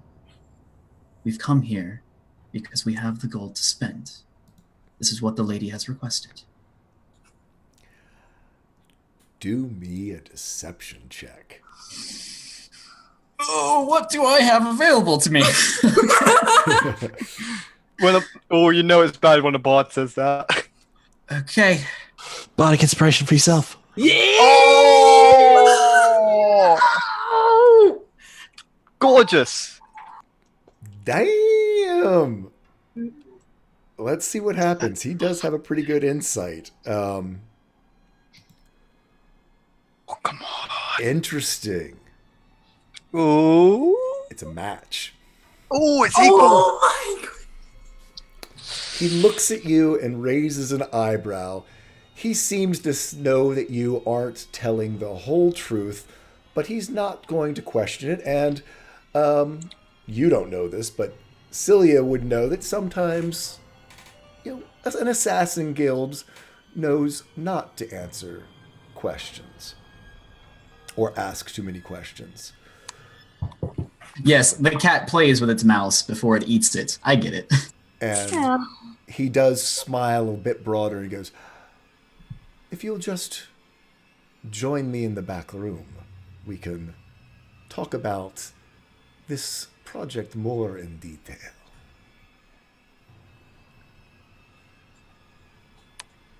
Iska, he's all but whispering right in your ear over your shoulder. Yep. But still talking to Iska. Yeah. Celia turns and looks to him, and she nods. And then she looks at Iska and says, "Come on." Of course. Please. I say you keep it together at this point. I'll give you a wisdom saving throw at advantage, and Iska, you can, by how well you've done, and surprising the voting, can have given Celia a inspiration. Roll that D8. Thank God. On a 16. 16, Willikers. you try to be confident. Let's see. Let's roll it to see how he does. Oh yeah. But he sees right through your feigned confidence. And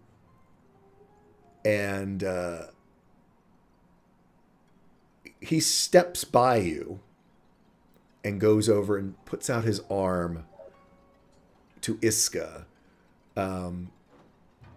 treating you as though obviously you are the servant in this situation, and gestures towards a large arch that leads into a back room.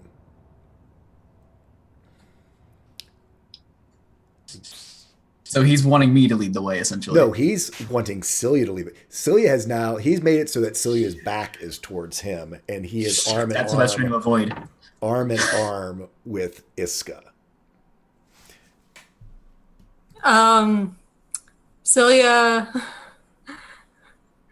Celia looks to Iska, and she gives Iska kind of a slight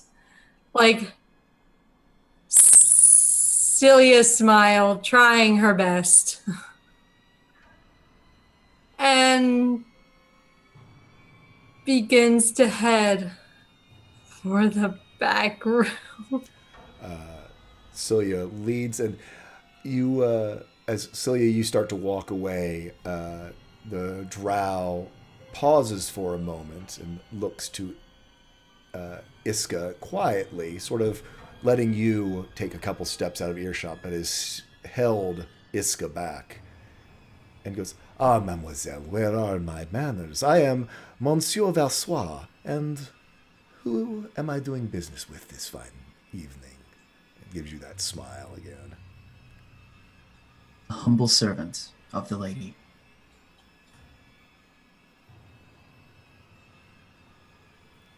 That's what you say? Mm-hmm.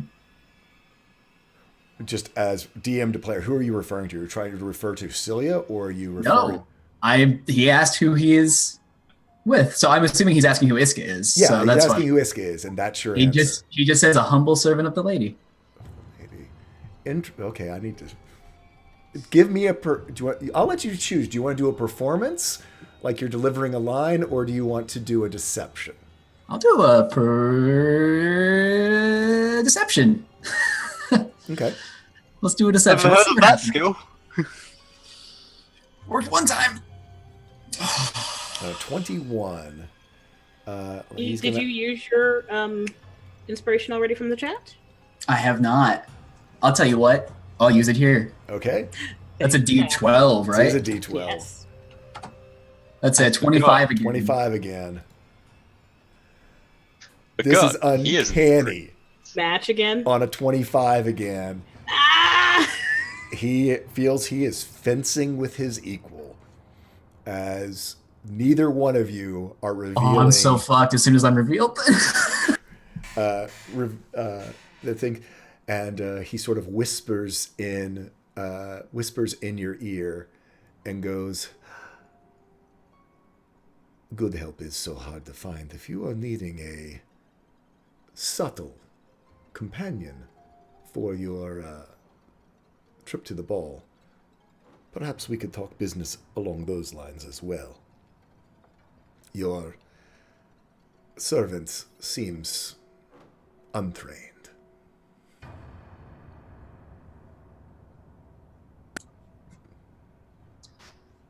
Our gold is good.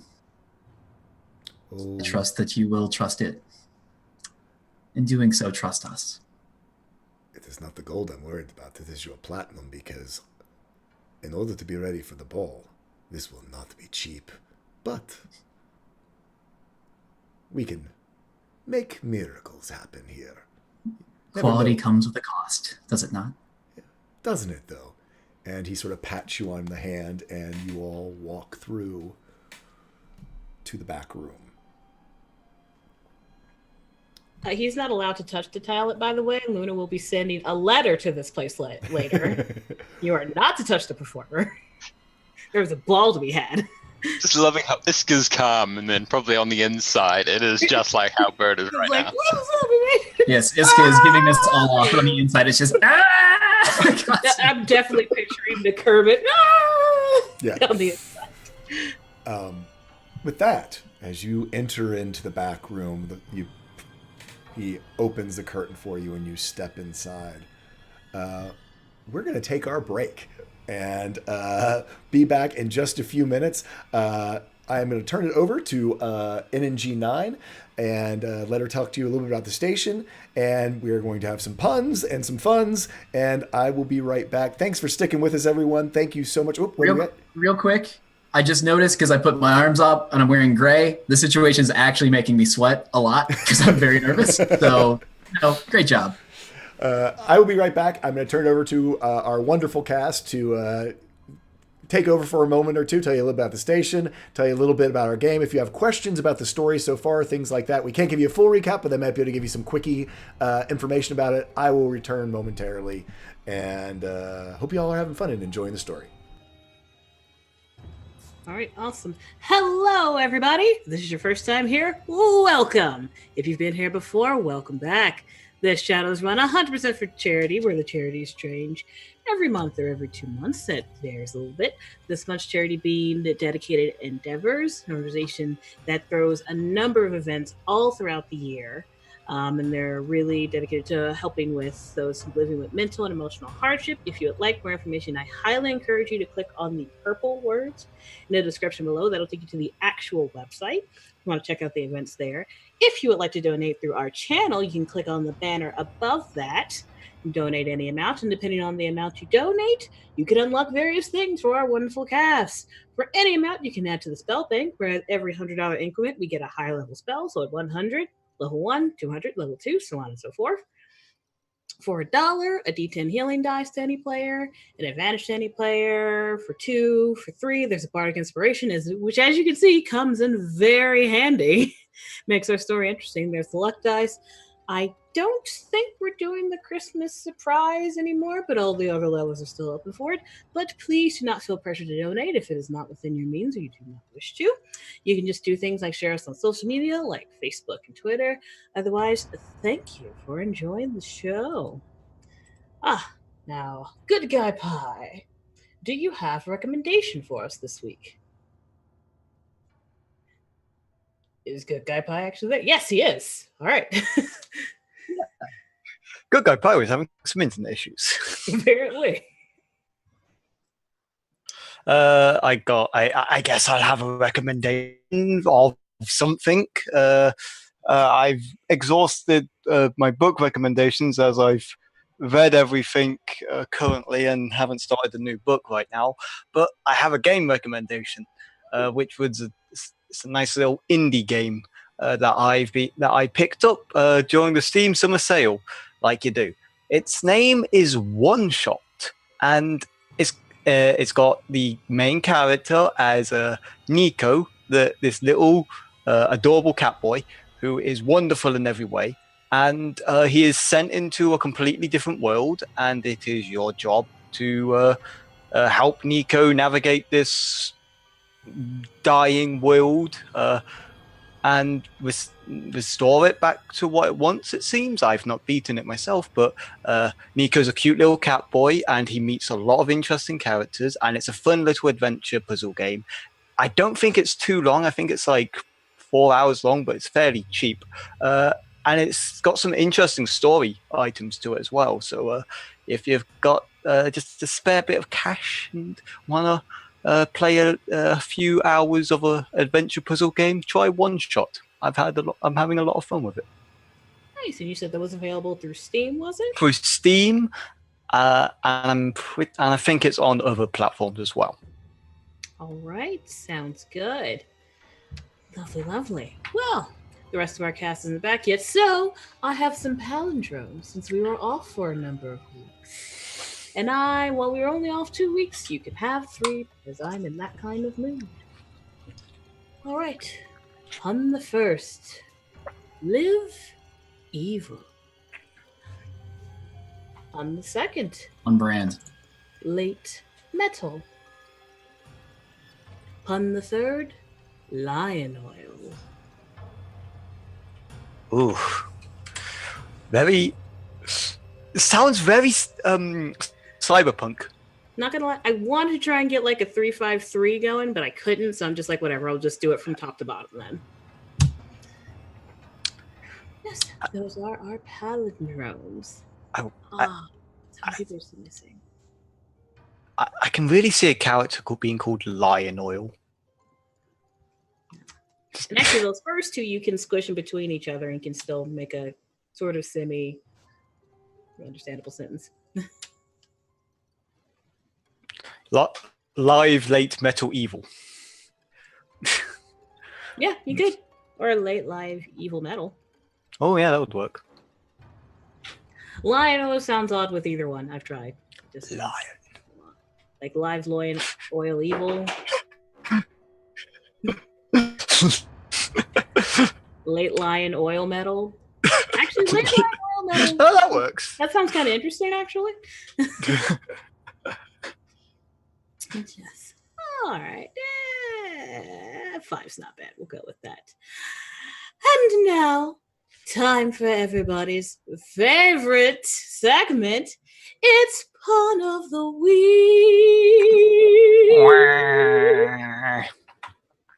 Oh, there we go. One more.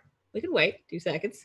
No, run! Run! Run! It's Go! Run! perfect. Did I catch it? Am I here? No, You're here in time. You're here in time. Oh, what do you call it when a Spice Rock says hello to you? What? Season's greetings. Well, that one coming. Pass. Saw that one coming.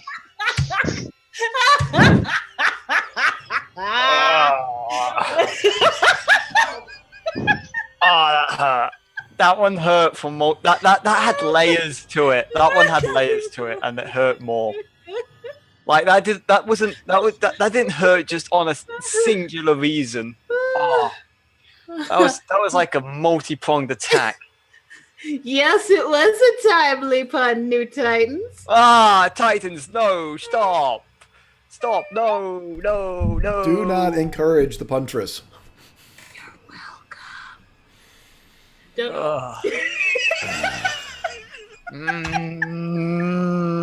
My captive audience does also does not. Just Uh,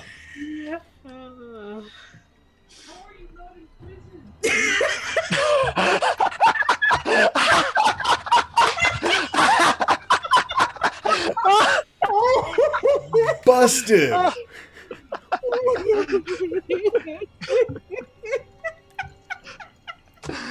That's the best off-camera sentence I've heard in so long. That It is. It was. was if I heard it. classic. I will be back in a few minutes. Okay. Feel free to continue with He the needs Yeah. to go deal with the police. Actually, we probably need to get Vidar back so we can Oh yeah. cut over to. Actually, we can go ahead. We'll do just a first impressions of the back room. So, while we've got the music still up and all the things happening, is it my music still up? Where's my music? There it is. So, deep here in this cavernous space, within the dark barrow, the night barrow, Celia, you have walked through, brushing the curtain aside that leads to the back room. Just because of your roles, we can say that you are very much on high alert. Do me a perception check as you push the curtain aside.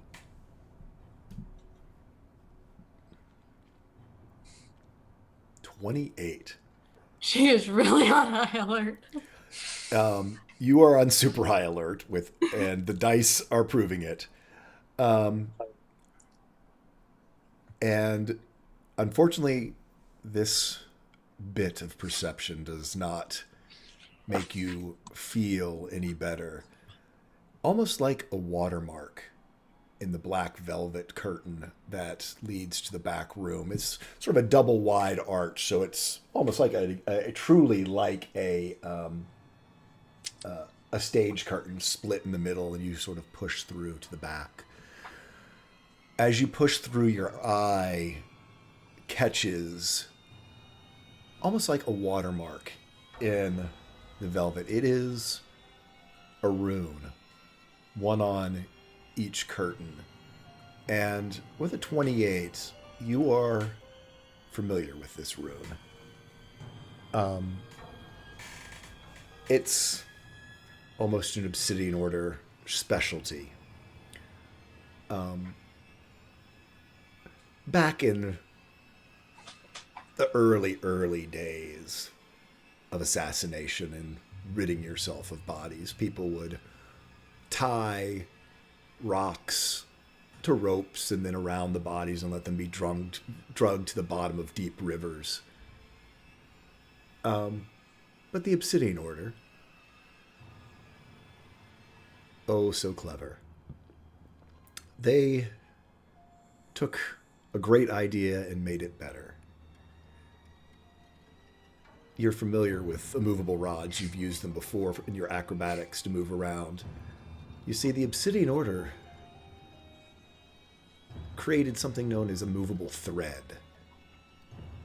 And when you put a movable thread, in someone's clothes, throw them to the bottom of the river or leave them someplace and click the immovability, they're not going anywhere. This curtain, these curtains, well, easily push-assideable now. If they are activated, they basically will become immovable walls, as immovable as any of the stone around you. The curtains will be locked into place, working better than any door ever could. And as you push through, you see these runes made out of immovable thread upon these back curtains, and you suspect, again, with a natural 20, that front curtain probably has it too.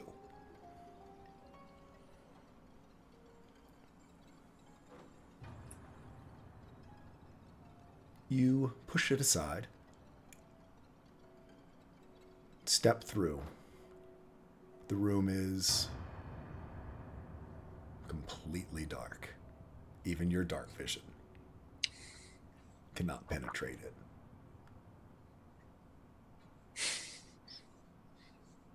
How do you proceed?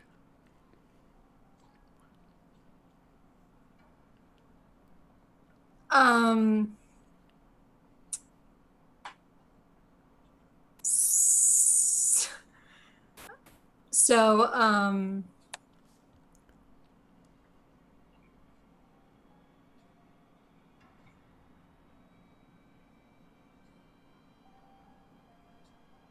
Celia will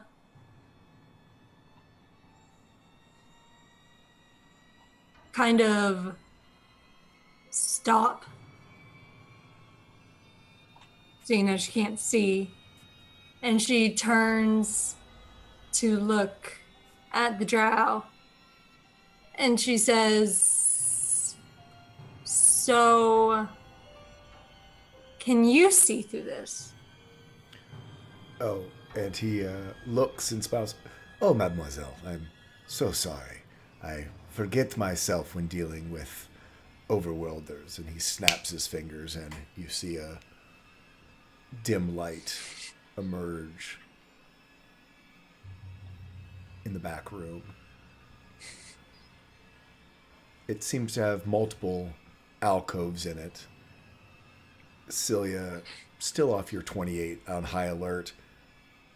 Lots of alcoves with deep shadows in them.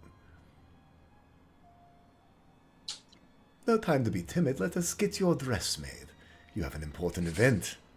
He smiles.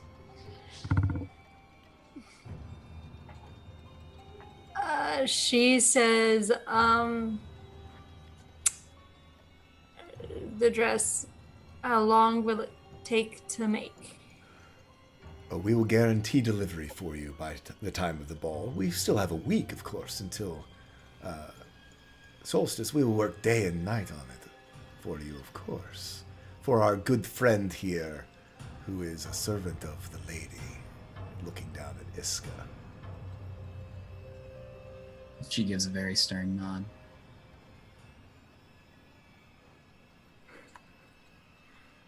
Celia looks to Iska and then looks to the drow and says, "All right, so do you just take measurements and get like what I want done?" Of course, we will discuss the design that you would like to have for this, and of course you'll need to leave us your cloak so that we can incorporate it.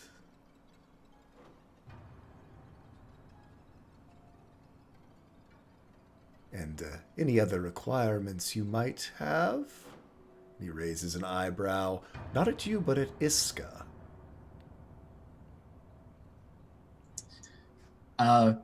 But Iska will just like meet his gaze and just slowly turn her head back to Celia, trying to pivot it back to Celia. Because Iska's kind of pushed her luck a lot and is not sure what even she would recommend or say at this point. I mean, you are wearing your rapier. You're wearing, you're armed. It seems as though you can do you can guess he's asking whether you need any special accommodations for weapons. And again, being an assassin and knowing where you are.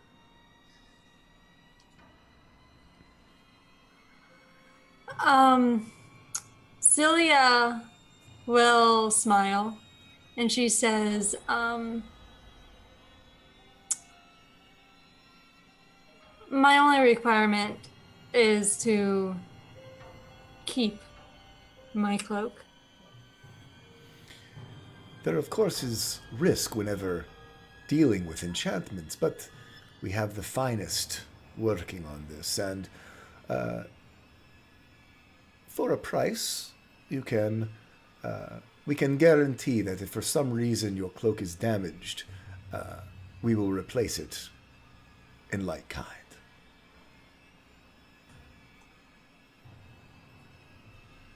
But you see, I don't want the cloak made into the dress. I will still want to be able to wear it without walking around in a ball gown. So, technically, all you need is to know what it looks like. Ah, well, there will not be time to enchant a dress, my dear. I understand that you might not be very, he looks to Iska with her eyes round, intelligent about these matters. But the only way to get such an enchantment would be to build it into the garment itself.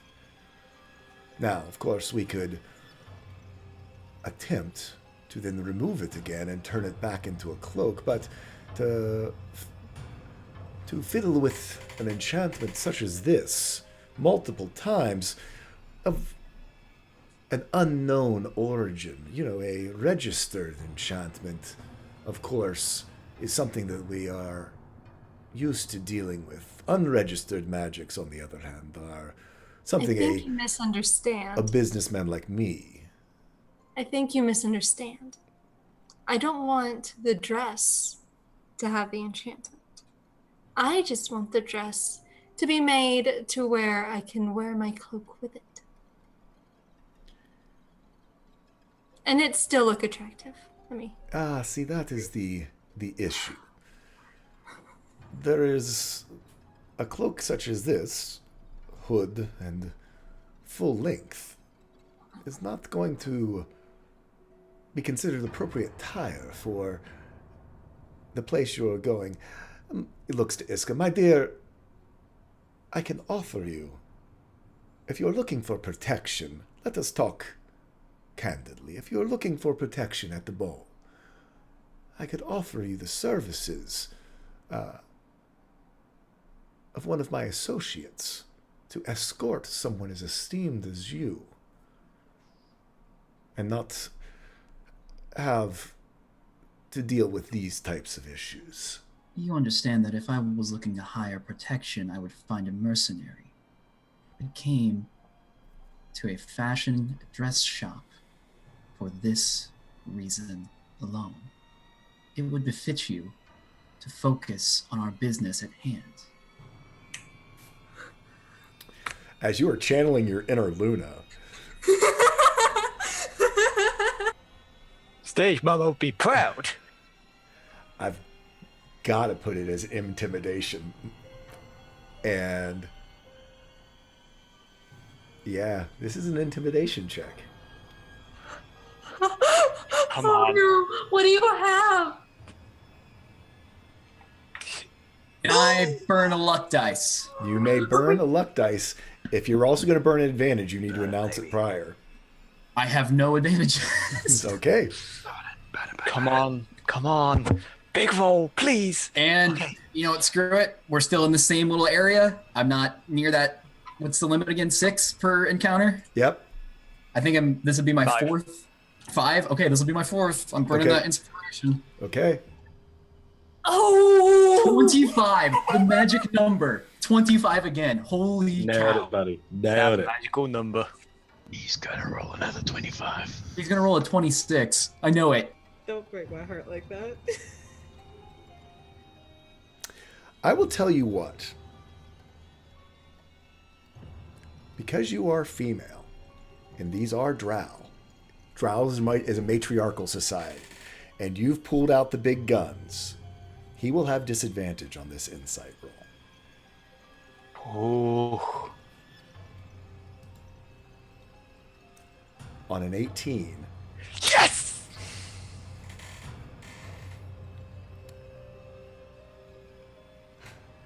my deepest apologies, mademoiselle. Of course, we will do whatever you ask. That's right, you stay in your lane. I will need the cloak while we are working to make sure that we have something that is suitable and worthy for the audience, but it will be easy enough to remove and be worn as a cloak afterwards. My Excellent. humblest apologies. There's no need for apologies. Simple misunderstandings happen. Silly's gonna insight. Sure. No! Dang dice gods! You're so nervous. She's so nervous. And so he snaps his fingers, and you see two other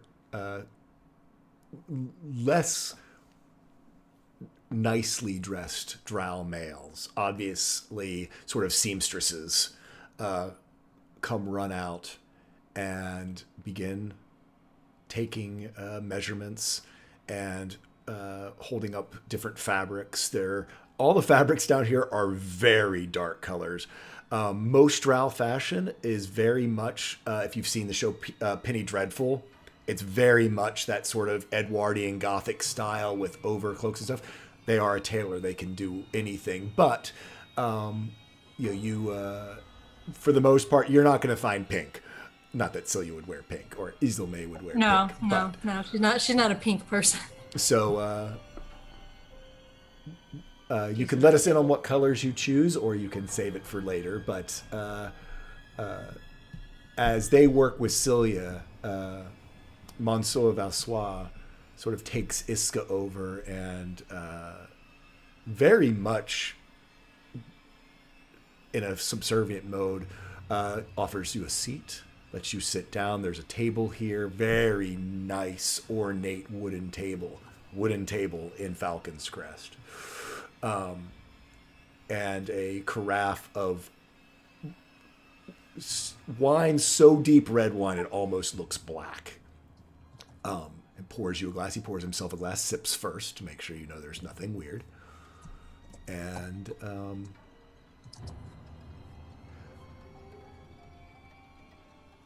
lifts a toast to you and goes, "You will send my regards to the lady." Of course. Your work here, I can already tell, will be something quite exquisite. I can't wait to show it off. And clinks glasses and sips wine with you. Takes about 45 minutes. There are several times when Monsieur Valsois gets up and goes over and seems to admonish some of the workers here, the tailors, making sure that they get it right, seem to bounce ideas off of this. Celia, how are you handling yourself as suddenly... Are you standing there, or are you going to interact other than just be there? She would probably be trying, because she's Celia, she's going to try to make small conversation with the drow that are working on her, Yeah. and measuring her and stuff. They are not very chatty. Do me a perception check as they are working. 14. On a 14,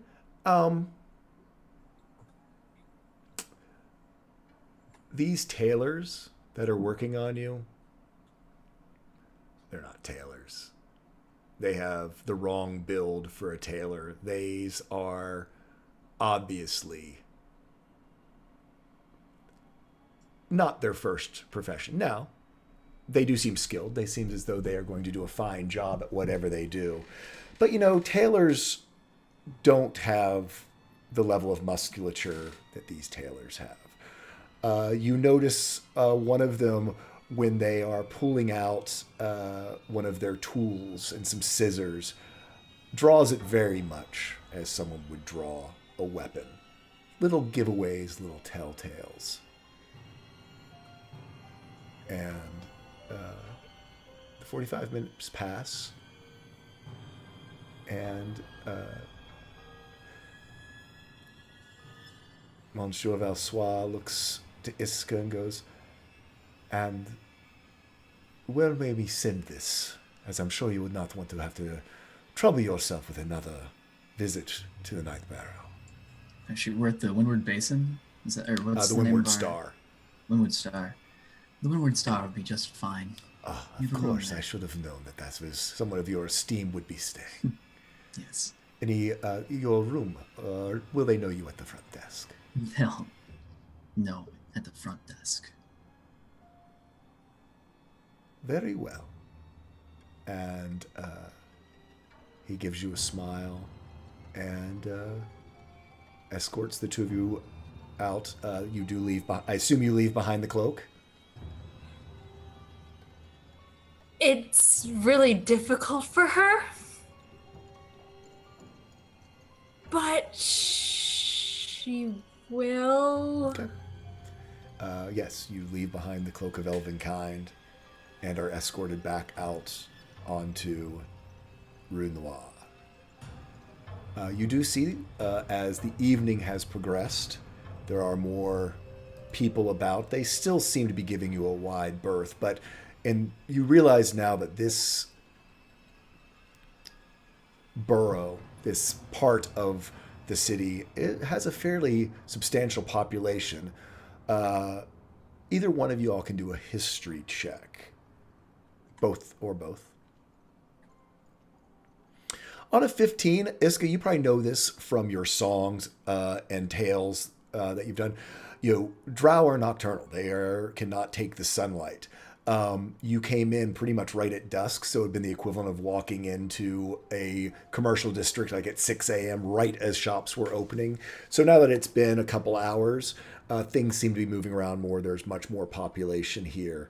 You see more of these males who seem to be far more scantily dressed than the females. Females much more conservative, much more sort of suit-like in their attire. And you can get this vibe, perhaps what served you so well, that this is a matriarchal society, and the women are definitely showing their higher status, sometimes even as much as pushing the males out of the way to get where they're going. Assume that they're going to be given with leeway out on the street, etc. And in fact, what you first thought was standoffishness, you realize could very well be the fact that you are two females as you walk the streets. Let's go. I believe our business is complete here. I agree. Let us return. I need you Just guys. fear in her eye now. Yeah, I need you guys both to make an investigation check to try to find your way back to the elevator. Yeah. Celia wants to get out. Love you so much. Yeah, and Celia, you're in 8, sort of knowing where the exit is. You did track your steps, and in that, I'll call it, in that potty break, sort of fast walk when you yeah. She's just like dragging Iska, just like has a hold of Iska's hand, just like holding it really tightly, just dragging her by. Yep. You guys make it back to this corridor that you came in, the square where you entered, the hallway, and you reach the blank wall. Just knocking. It is stone. There's really not a lot of knockability to it. Says hello. You wait a moment. Another moment. Nothing seems to happen.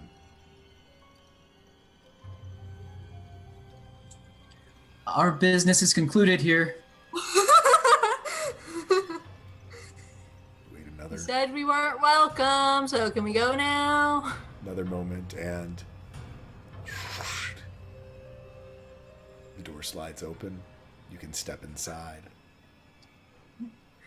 And the platform rises up, and you find yourself, as you come into position, the door on the far side slides. There's still 7 doors around. You don't hear a voice, doesn't address you. As the elevator does click into place, and before the door slides open, you hear some simultaneously, but at least 7 distinct clicks. Your heart stops for a moment. It's almost there's a pause for the okay and the go ahead. And finally, and you see the staircase leading back up. And you can make your way out. Yeah, we're gonna make our way out. Give Celia gives just kind of a nod to the drow when she makes it to him. And he does. He just gives a nod and sort of a grunt, and opens the door. You see now he's standing much closer to the door, as it is nighttime and he doesn't have to shield his eyes from the sunlight where you had opened it. And you find yourself back just off of the Stoneward Rush, looking up at the cliffside of the Arcane Terrace as the end of this blind alley sort of closes up, the wall closes up behind you and just becomes invisible where you had just been. The second we are out of view of the Drow Guard, Iska just like grabs and just is like breathing heavy, just like Celia tries to telepathically talk to Iska. It does work, because now with they're just up at the Grey Talon Citadel just above you, and you are able to communicate telepathically. She says, "It was the front for the Obsidian Order. Fuck!" The weight of realization comes crashing in. I need Iska to make a wisdom saving throw Yep. at disadvantage. Yep. On a 10, you hold it together for about 3 seconds. She just like looks up at Celia like wide-eyed, just like silence for about 3 seconds, and then just like screams in her face just out of pure anxiety. Come on, to the. Luna, Axel, Vidar, Luck. You hear Iska scream in your mind. Luna starts running. But you don't know where from. It's in your mind. What? Does she have any idea where that dress Is everything all right? What's wrong? Where? You guys are, at this point, probably out on the Stoneward Rush. Telepathically. We need to talk. We need to talk now. Where you at? Where are you? Slow down. Where are you? Where are you? Iron Gnome, we'll head out. Iron Gnome.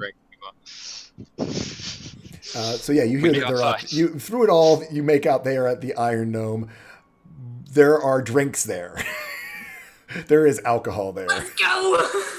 Meet you there. Bye. Okay, we're staying there. We're already there. We're gonna go around. Wine. I'll have 2 bottles ready. Gosh. I go to the bartender and get 3 by bottles. assassins. Time to get drunk. Luna's just gonna be like out front waiting for them there, like with ice crawling up her arms. So yeah, you guys come running up the ramp, sort of all but like skid around the sort of like the corner, because you kind of have to double back after coming up the ramp underneath the wall of Grey Talon Citadel, and you see Mama Luna is standing out front ready for action. Celia just like looks at Luna. Her eyes are like still wide as like Celia could possibly get them, and just in her mind, Luna just hears the tailor we went to. It was a front for the Obsidian Order. Shoutings in the street. Yeah, Luna will run over and like kind of grab both of them, like by the shoulder. Are you all alright? Does anyone need to die? I Not yet. don't think so. We'll see what kind of work they do on a dress, I guess, first. They have my cloak. We kind of hired them. You hired the people I did not. She didn't tell me, and then it just. trying to... And she'll kind of then like go back behind them and like kind of push them towards the bar. Celia is like running for that bar. Cup. Calmly, please. Points to Looking the bottles of towards- wine. Cup's already held out for him. What are you about Walks to do? past Vidar, grabs the wine, and just from the bottle. Just no cups right now, man. Okay, fair, though. Fair. That's why there were 2 bottles. Also, no cloak. Celia kind of This is just. new. Celia looks to the group and she just says, "We need to talk in the room now." Now. But we've got the bottles, we can. Now. Oh. How have your days been? I'm waiting for someone. Well, also, how about this? And then I just begin going la la la la la telepathically to everyone, and just Actually, Yeah, No. if you guys can Because carry if y'all on. have the same reaction that Iska had, we need to go talk in the room now. Then we should go, or some of us at least. If you Uh, Like who? for something. Or Yeah, Wait. who are you waiting for here? Wait, can we get a room here at the? This is just a It's bar. It not is not an inn. Character, sorry. Well- about that. So yeah, what are you guys? You guys are all back together. I'm waiting for the person who I won this hat off.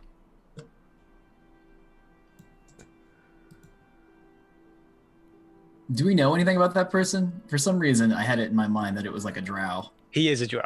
Yes, you all know was it's a drow. He's a drow individual. Ah. And I'm gonna go. Celia's gonna go and look the hat over. She's I gonna think try and we find it. looked at it before. with the yeah, Sigma. it's just a hat as far as It's I'm just a concerned. Yeah. Celia's going to You go can over and still look do the it, hat over. Hey! Apparently I won that fair and square. You can do it. You can do an investigation. I really like that. I'm gonna use my last advantage. Okay. A 19. It's a big purple pimpin' hat. Nice feather. Celia gives a sigh of relief and hands it back. Thank you. It's a feather, which means it's light. You know what else is light? Are things that are dead. Things that are dead are ghosts. It's the ghost hats. Stop. Bum, bum, bum, That bum, is bum, conspiracy theory level of logic. What did this drow look like? I don't remember. He's got a nice He's feather. really good at Actually, telling stories. the only person who remembers is you, Celia. Roll me a history check. You bumped into the person with his hat. 21. On 21, it was a male drow. Maybe potentially half drow. You had never met a drow before. You would have thought of it as a drow until you've now met a drow. Possibly half drow.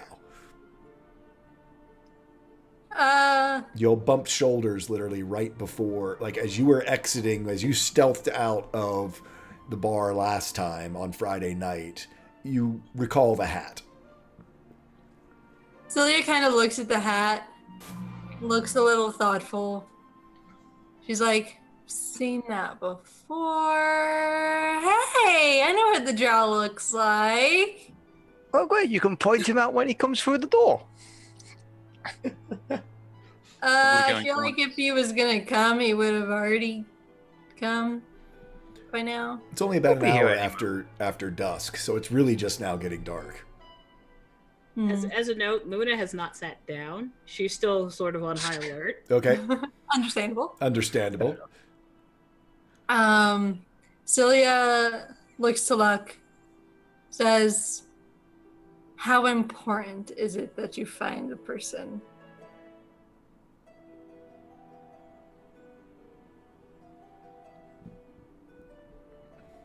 I don't know. It feels important.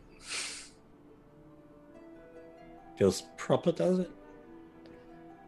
Apparently, I told the best story of my life. I really need to know this. And nobody else that was here and you were telling a story can tell you what you said? The 4 people who were here can't remember the night. Oh, that's... So, you can go ahead. I'll stay here. It's fine. But does Lyle remember?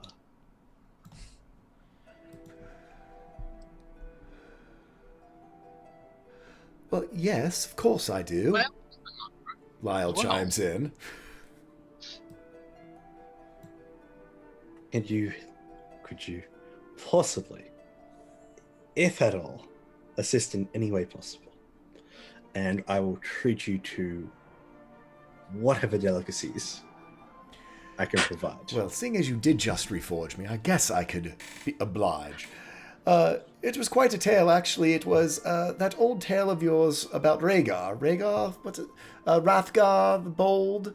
However, I will say, you were quite a bit in your cups, and it did blend a lot into your own story, mixed with his story. And whenever there was fighting, I think it was Luna that you were talking about.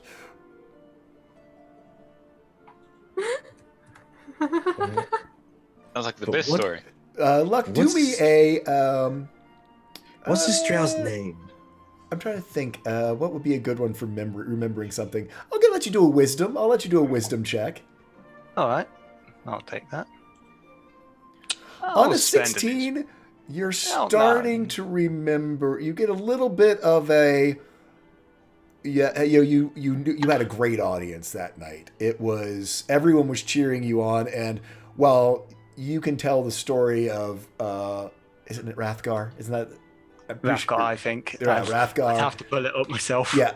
Telling the story of Hrothgar, it just wasn't popping the way you wanted it to. And then you realize some of your own stories and what you have lived through to season the plot a little bit.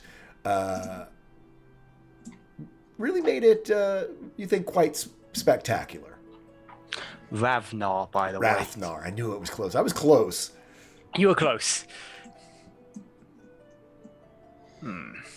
Sounds about right. Well, like, how bad is the situation with you two? Well... Okay, that's bad. If you're It's better now that we're here okay, with you all. okay. I think the worst is behind and beneath us, but still, it's not great. Okay. It's still here.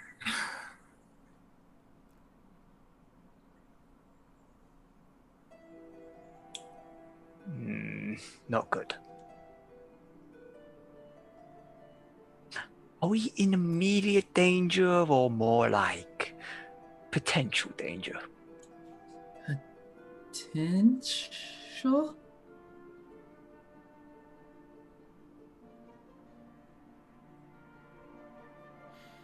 We just had a large brush with death just last night. I mean, if we can't have one night for drinks. Well, if there is someone watching us, then it's better we just go about our day, right? Well, is this a life or death situation that we don't know about it, like as happened before? Give us a look. You don't have summoned Lyle, so it's like he gives us telepathical look at Lyle. Telepathical look at Lyle. Lyle's like, why are you looking at me? I wasn't even around. She kind of gives like an outward sigh, and just you all hear.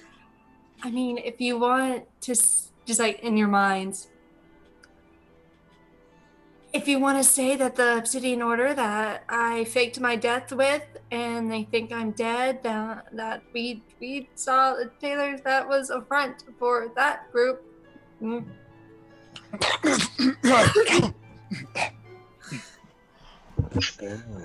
I wasn't even drinking anything. I got something caught in my throat there.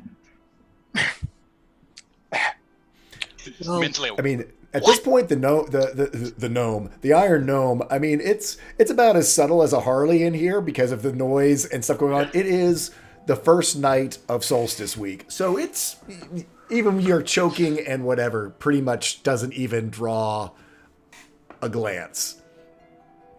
We've got a couple of nights till the solstice.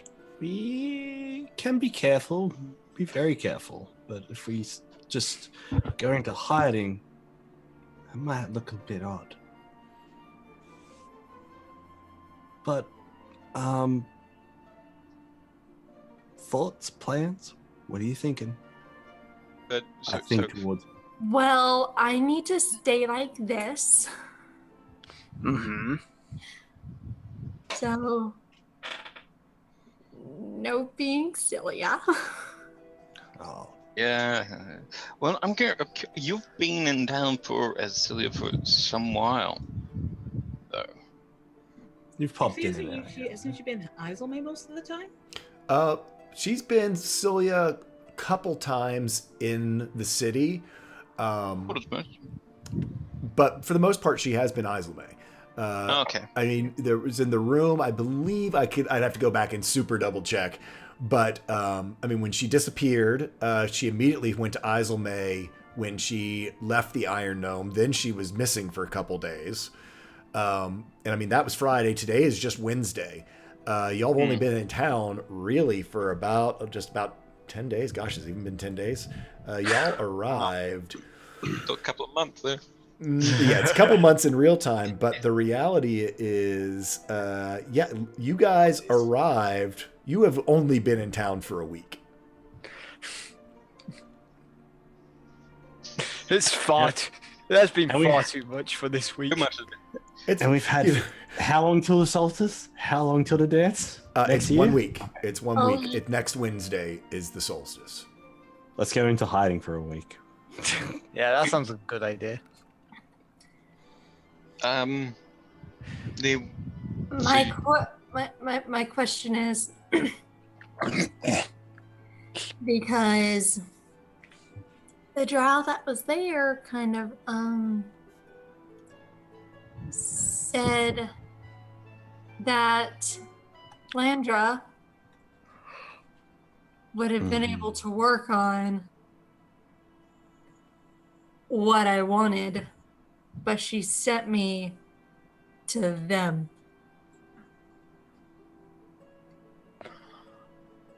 Well, we don't trust that person anymore now, do we? Yeah, that's a concern. Do you think they knew who you were? Do you think we told them? What would they do if they knew who you were? I mean, if they know what Oh, well, that might be the giveaway. I would die. You would die. We're not gonna die. Yeah, both of those things are not good. No. I don't have time to die. There are forks Yeah, to learn. Yeah, there's Wait, there are forks to learn? She does not explain further. there's a whole fate thing going on, and the world-ending stuff. I think that sort of takes priority over death. But I think it. Go ahead. It's good that we know this now. We can be cautious. But I think if they, maybe from now on, maybe need to be careful. But if they had, figured out it was you, we would already be either dead or being tried to be killed by them, as well as everything else that's happening. So I'm saying it might actually not be that bad. We just, don't go around there anymore. Yeah. Also, As far away as probably good to conduct most of our business and everything else during the day. Just as just another precaution. You can't be as stealthy and as sneaky as you want to be again. I'm sorry.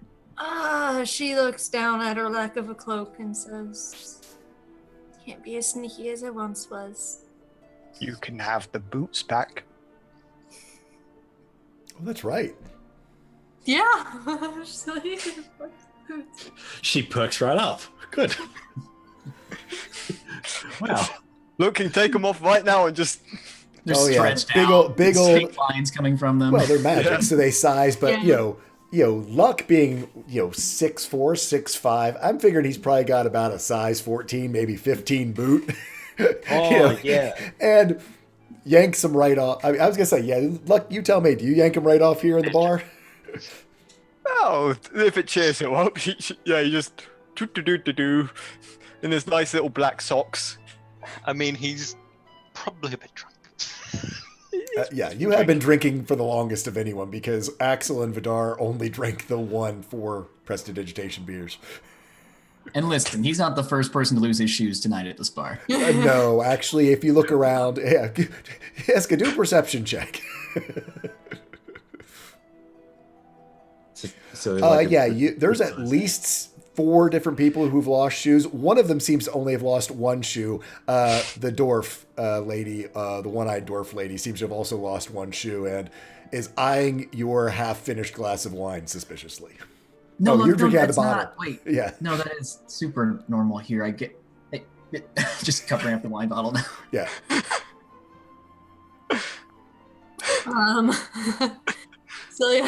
Celia just takes the boots, just looks at Luck, and she says, "I'll wait until we get into the room," and just kind of holds them back out. So they are delivering the cloak at some point to where we're staying, not to our room, just to the front desk. So they don't know our room or anything like that. They know where we're sleeping, but not where exactly. So we'll have to take precautions, but I think there is an amount of trust that we can put in them. Wait, no, it's City in Order, right? They're kind of... I don't think the Windward Star's gonna be able to secure against whatever you told us about them. Yeah, I'll set up maybe some cautions when we go to bed. Oh! Good news, we figured out another of the locations. Another of the rhymes. Nice. So, yeah. What do we have left? Do we know any more that are sitting around, or is that it for now? We haven't found any. I'm presuming there's more. The puzzle seems incomplete at this point. He looks at the person who is eyeing her wine bottle and just says, "Rude dude." Oh, it's a woman, but I know. Oh, she guy looks at you. You gotta finish that. Is the dwarf is looking at Iska? Yeah. The dwarf gets a death glare. Do an intimidation roll. This is a dwarf. That's fair.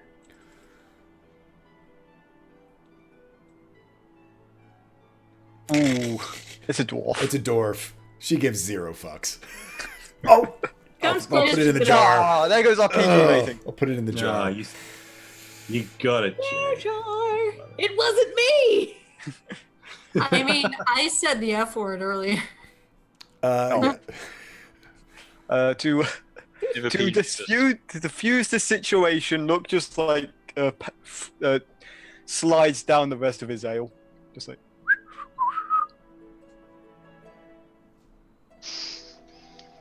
That pours up more wine. Yep. So wine flows. The ale is, the ale is cold. Slag is sliding beers down the bar every which direction.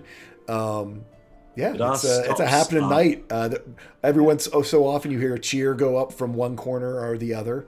Fern's going to stop after about 3 wines and then just go to water for the rest of the night after that. He's being careful, boy. He's being careful, boyfriend. He's just... Celia's getting trashed.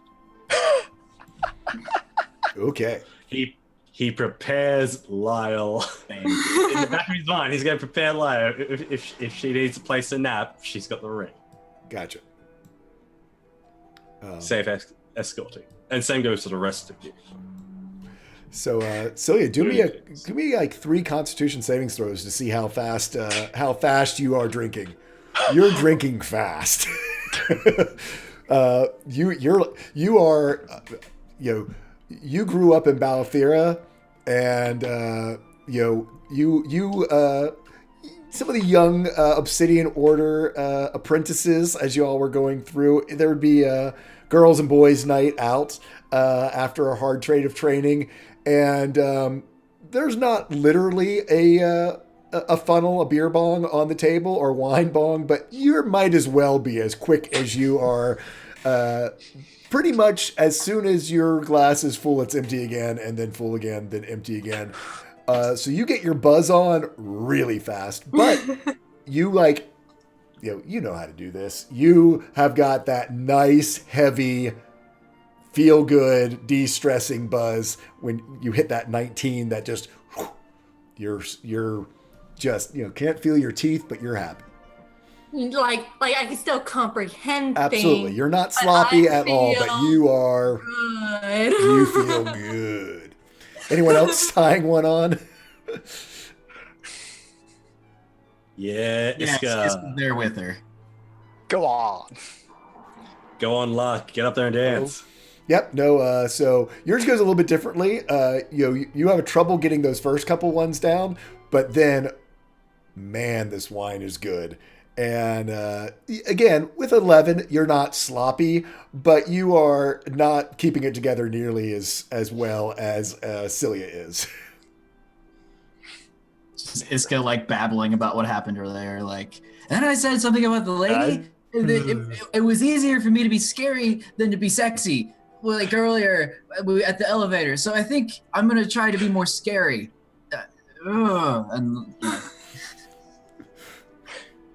Have a rest of y'all. I've heard this conversation. A 5. What do you? I give that a 5 out of 10. What do you think? We're judging Iska's scary face. I think It's M- good just more gets a teeth. pat on her head. All right. And then like a pat on the back for the drink. It's probably, y'all, it was about 10 o'clock or so when Iska, because again, it's midsummer, so the sun goes down a little bit later. About 10 o'clock when it showed up. It's probably about midnight now. What are you guys doing, Vidar? I'm keeping an eye out for this half drow, this person they mentioned and said they were waiting for as well. Just keep an eye out and look for it. Luck, what are you up to? Oh, sorry. Same thing, really, but he's sort of slowly getting into that storytelling mode and sort of just, So the wolf came at me by the side, but luckily I had a bag of rocks on me. So poor bugger cracked his teeth right on them, went off whimpering into the forest. Was hilarious. Sounded like when you stub your toe, but like it's really early in the morning, so you gotta really hit that high pitch, stuff like that. Oh yeah, no, I get that. I get that old deal. Ishrin lost a couple of teeth. I think, maybe a month back before meeting you guys. It's a horrible experience having to regrow those. Like eating wood, not a good idea. Trust me. Axel, what's Axel? Well, there was this one time. Was this one time he lost? Sorry, go on. Axel is actually probably around 11 after he's finished his 1 cup of wine. He's actually going to excuse himself and go out the back where there was the area space. Find some space to settle down Yeah. for an hour, light some incense, and summon a familiar. Okay. Yeah. So you In are. a different form. Yeah, you are able to go out and sit out on the porch. You do see not familiar to. Well, actually, what's Luna up to? Let's find out what Luna's up to. Just want to confirm, does she have to work tonight or no? No, remember you're off all week as you've Oh, that's basically right. been Okay. instructed to go about your business, be seen, and wear your hair so that the lock of the fiery lock is visible. Yeah, Luna is just she's just gonna continue to stand, and she's keeping an eye on the party since they're all drinking or are already drunk, and then the other eye kind of on the crowd around them. Gotcha. Does anyone order food? Yes. Probably. What's on the menu? Luna is done with Because it. if we're drinking a lot, probably some food. Is there bacon? That is exactly where I was going. Silverware shows up at the table. Luna, I need you to make a wisdom saving throw. Not break it. No, whatever it is. I love your dice. You don't break it, but there just a shudder goes down your spine as again, they brought silver for the whole table, but bringing silverware for the whole table means that there's 6 sets of silverware. So there's 24 pieces of silverware that show up sort of at the table, and yeah, your eye begins to twitch. Axel, you excuse yourself and wander outside. Tell us a little bit about this ceremony you're performing. There is a dwarf out here. He tries to goad you into doing some sort of weird contest with chiseling off a chunk of rock on this giant boulder that's in the back. But you can ignore him or you can give it a shot.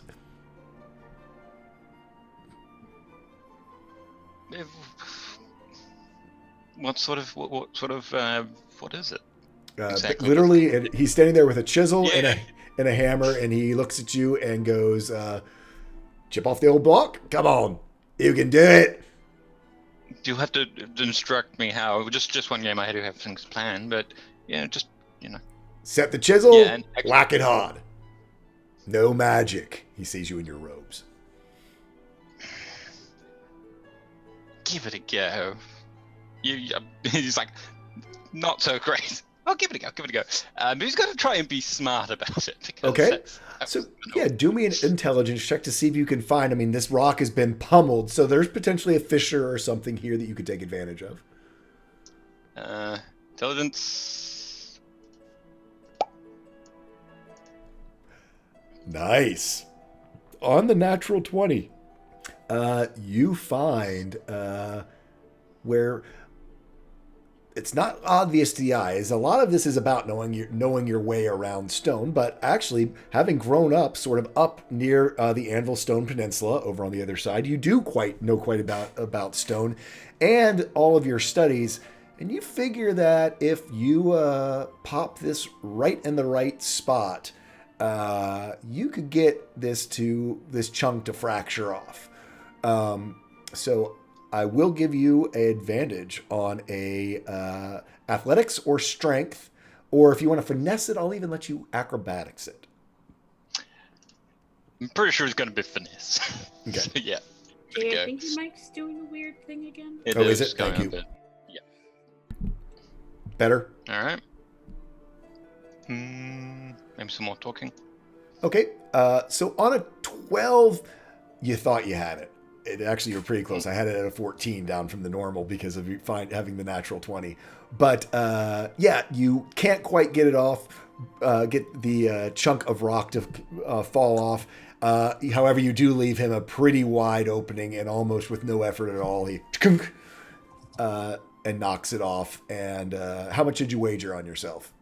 I should have asked before you did it. Sorry. I think he was just really just doing it as a casual game. He wasn't really intending to wager. Yeah.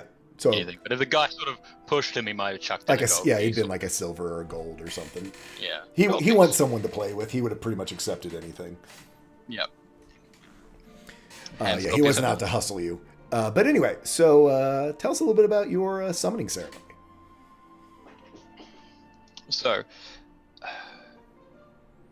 he will settle down, sort of to find a sort of a spot of.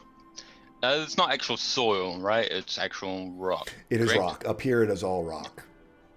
Okay. There is a So little, you'll- actually, there is a kind of a little fire pit out here.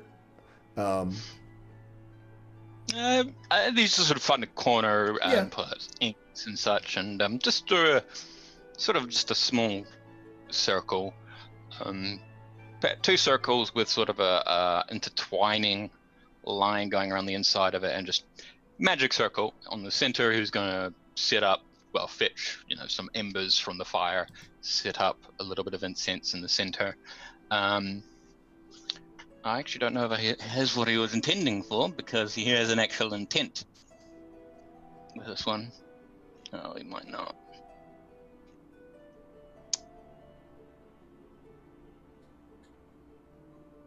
Oh. So, he has this wood-carved dragon that he bought a while ago, made out of a fancy wood. So yeah, he's probably going to use that as his incense for it. Okay. And sort of burn that. And of course, a lot of it, the stuff in the incantation has got a lot of curves and lines and twisting shapes, because he's aiming for a snake familiar. Oh, okay. So, yeah, as you... Poison. Okay. Yeah. So as you cast this, you see this dragon statue. It's kind of like made out of a sandalwood or a cedar, so it does have a nice smell to it as it is consumed by the fire.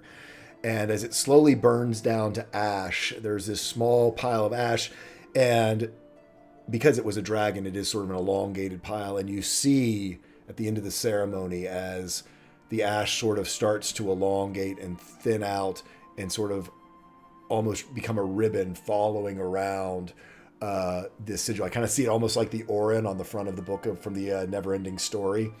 And the incense sort of starts to trace and follow that. And then there, as it comes to a conclusion, you hear the... And you see a snake raise up its head, and with intelligent eyes, it has this sort of the very pointed diamond shape of a venomous snake. Yeah, sorry about that. Yeah. Is it gonna be just Gonri in the new form, or is it? It's different Gonri in the creature? new form is how it works. Yeah. Yeah. Sorry about whatever happened that made you disappear when we got drunk. Kind of. You right? Sorry. Yeah, I don't even know what happened. You're right. You're not gonna bite me, are you? This form is He poisonous. sort of comes and curls himself around your non-necrotic hand. Yeah.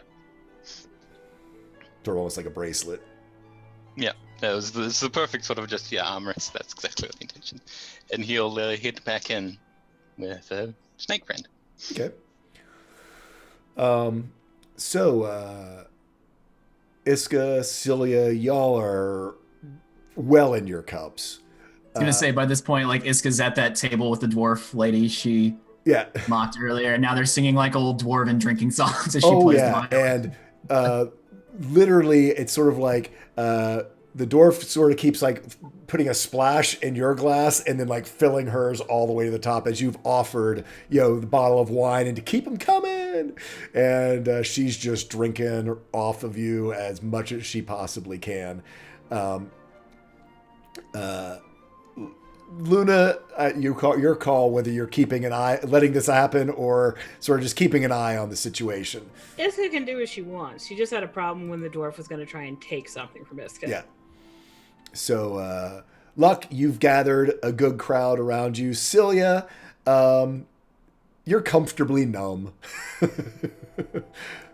Probably doing some of you could tell me, I could see you very much doing your normal roguey rogue thing, but not kind of more just staring at walls. Not your best roguing of your life, but if you want to describe, it's kind of how you've set yourself up. So Celia is just kind of sat, like at like the table, like kind of off to the side, like with a point that she's able to like see the entire like bar. Okay. And she's just like sat basically like this with her elbow on the table, and she's just like watching, and she like every now and then her head goes towards the door, like whenever she hears like the door opening, her head turns towards it, and if it's like somebody that she doesn't recognize, she will kind of look them over. And then if she doesn't see anything there, then she will continue watching the bar. Okay. How about you, Vidar? Vidar's not only going to be watching out for Celia and how she's acting, but also looking out for this half-drow. If not the half-drow, he's going to be maybe making use of his, well, the fact that he is a little different from a lot of the people in and around, and just trying to gauge some of the more better off-looking people around in the bar. Okay.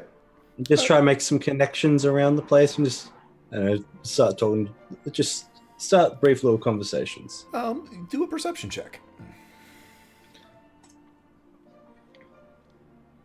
Character sheet. Perception. Do me a charisma check as well. I'm real good at that. Or charisma saving throw. If I think you're proficient, so charisma saving throw. All right, we'll add 5 to that. Okay. No, so not 5. So that brings it up to a 23. You are looking around and you're trying to spot a friend, someone who looks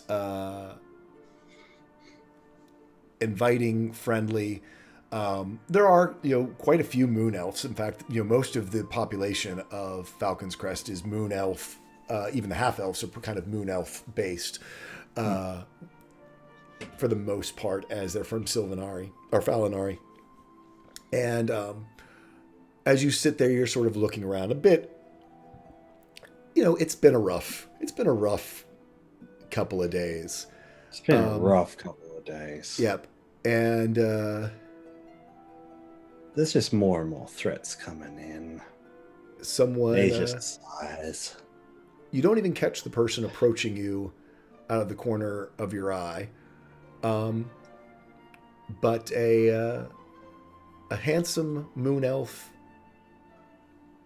man just sort of sits down at the table with you and goes, "Hello, friend." Well, good evening, gentlemen. How are you? Doing well. Bit you enjoying melancholy over here? It's solstice. yes. It's been a week in my travels. I'll just tell you that.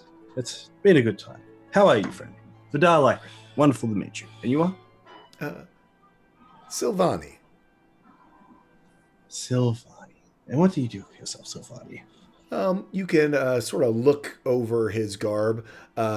It is somewhat ashy and stained, got some burn marks on it. And he looks at you and goes, "Blacksmith by trade." Oh, incredible. It's quite neat.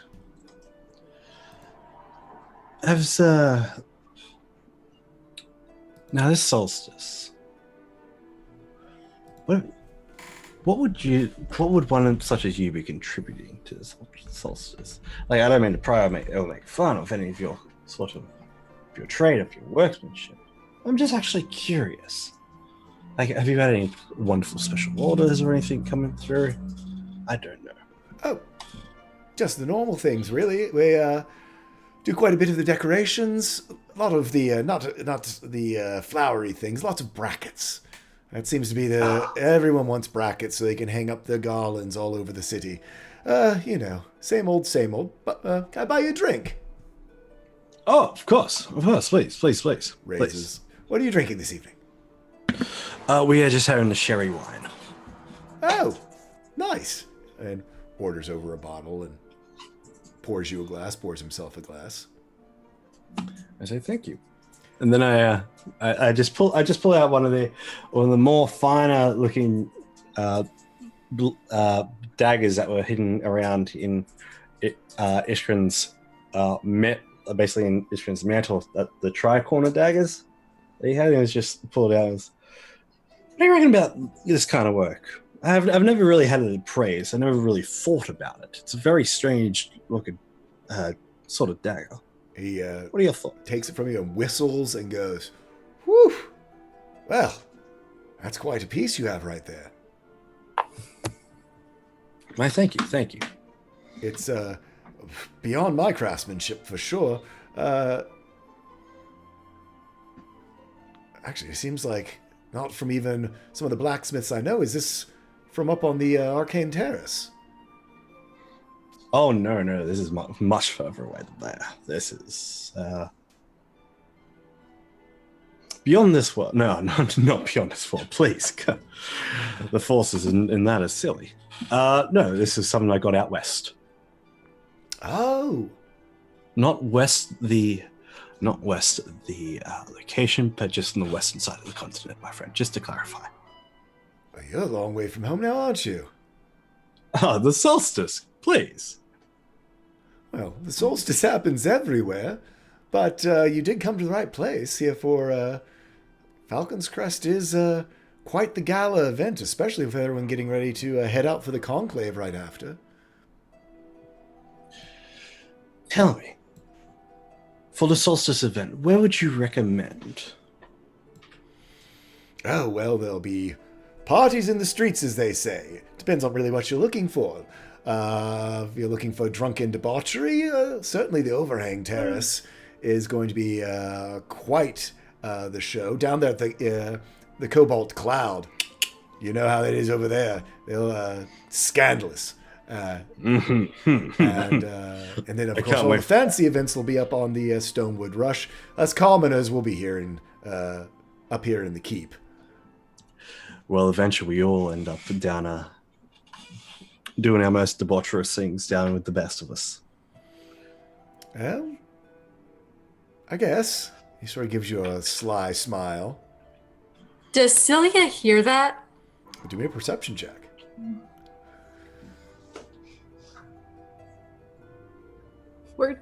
On a 14, they're close enough and not particularly being quiet about it. Sure, you can overhear. Celia's eyes just drift over to Vidar, and she just glares. Give a insight check. 22. Sylvania is definitely trying to pick up Vidar.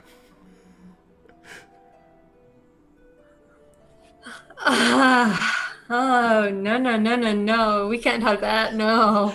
And Celia's been drinking. Yes. Celia's been drinking. What he doing with my man? Celia walks over to Vidar's table and pulls out this chair next to Vidar and sits, and she just puts her, crosses her arms and puts them, on the table and just looks at the other moon elf. Just in my mind, I so envisioned Celia doing the Riker sit. leg over the back, plop down. If you let me have that. I am okay with this. That's I am canon okay now. with this. Yes. Canon. Celia does the Riker sit when she gets territorial.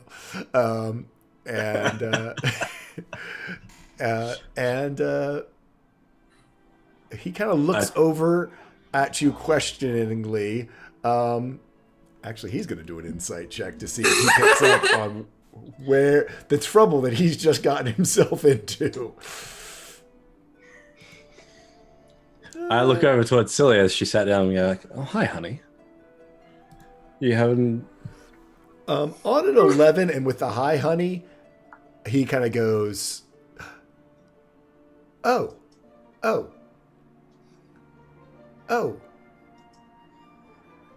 and then looks to Vidar and smiles and raises an eyebrow and goes, oh? Indeed. Looks to Celia and's like, oh? Raises an eyebrow. Celia's smile. been drinking. But 3 moon elves at the bar. Celia's been drinking. She just says, "No, we're not having a threesome." Oh wait, what? Screech of a violin as it stops. Wait a second. I even have this. Stand by. Celia's been drinking. Wait a second. Here we go. Y'all ready?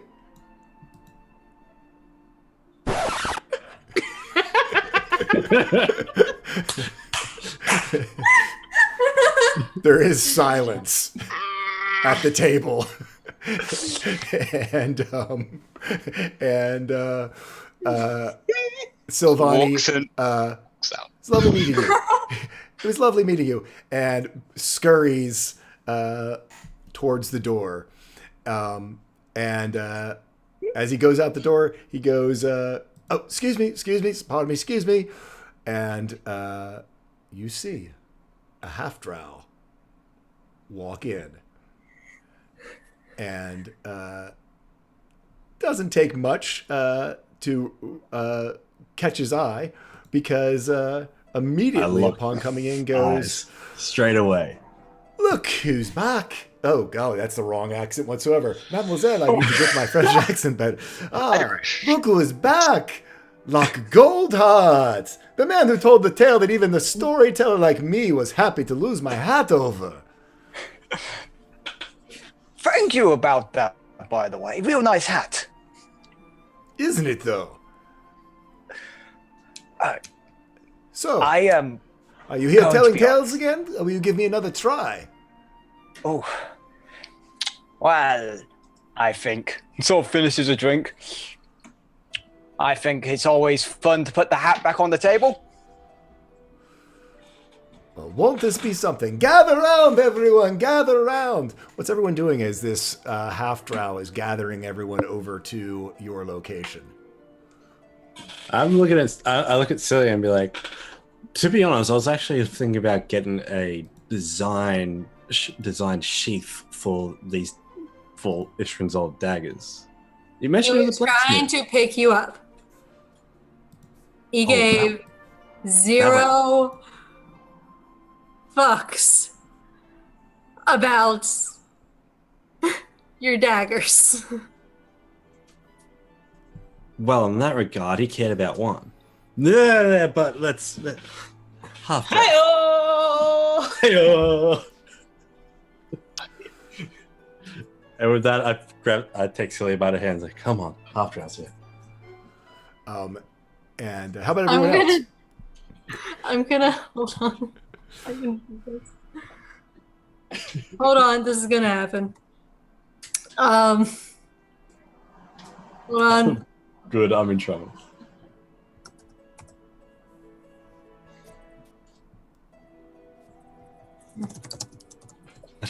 The anticipation's killing me, Sil. What is she rolling? What is it? What is it? Not rolling. You'll see it in a moment. Hey! Thanks, Hawkeye. 100 bits for such a funny scene. Mwah, thank you.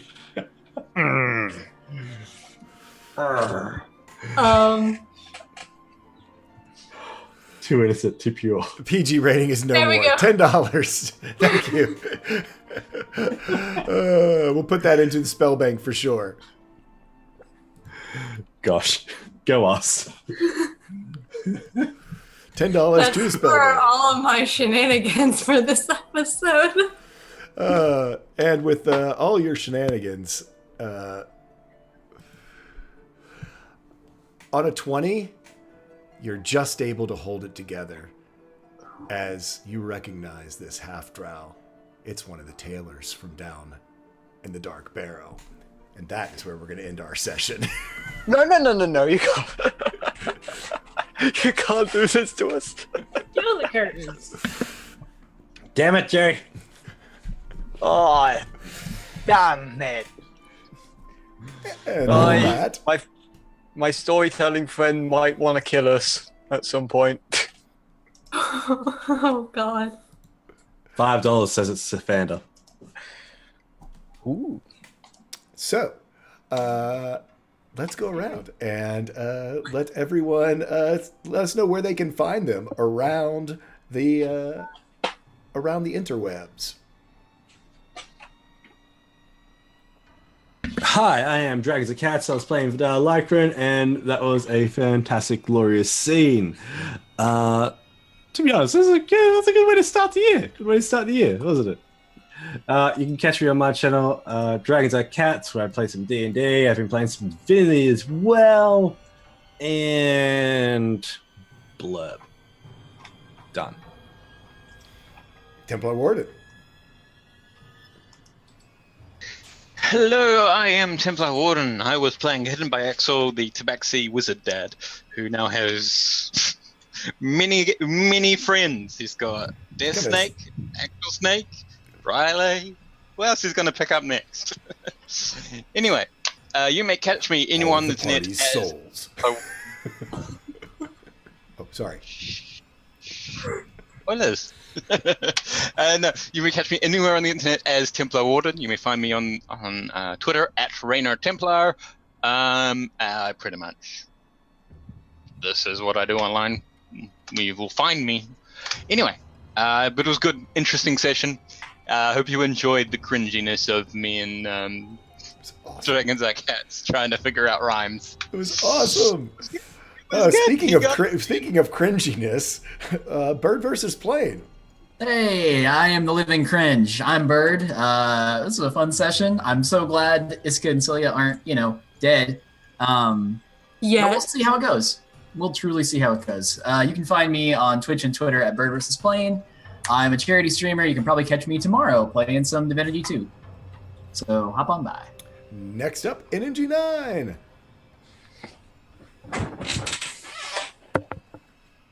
Hey, You're it's muted. me, Energy98 on Twitter, Energy9 on Twitch, where I think at this point, just gonna wait till KH3 releases and play it then. Still look forward to that. Then hopefully my internet will be better then. And if not, whatever, we're doing it anyway. Okay, everyone got out of order. So next up is Luck. I am whoever my name is right under there, and I'm sure I do exactly what they do. No, but I am Good Guy Pie. You can find me on the Twitches. You can find me on the Twitters as Too Good To Guy. I sometimes do a bit of streaming. I might throw in some streaming tomorrow if I get the time. And yeah, keep a lookout, as 2019 is going to be hopefully a good year, as I hopefully can get some nice materials together to get myself a Trevor cosplay coming together. Nice. Hopefully. And last but not least, our roguey of rogues, our drunken debaucherous and holding it together, but not really in the face of danger, Dragon Druid. Hi, I'm Dragon Druid. You can go follow me on Twitter. I don't really tweet things, but I retweet things, so that's nice. You can also go find me on Friday evenings at 8 p.m. Eastern Standard Time. I almost forgot what time it was. It's at 8 p.m. Eastern Standard Time on Mixer at 709's channel. That is linked as well.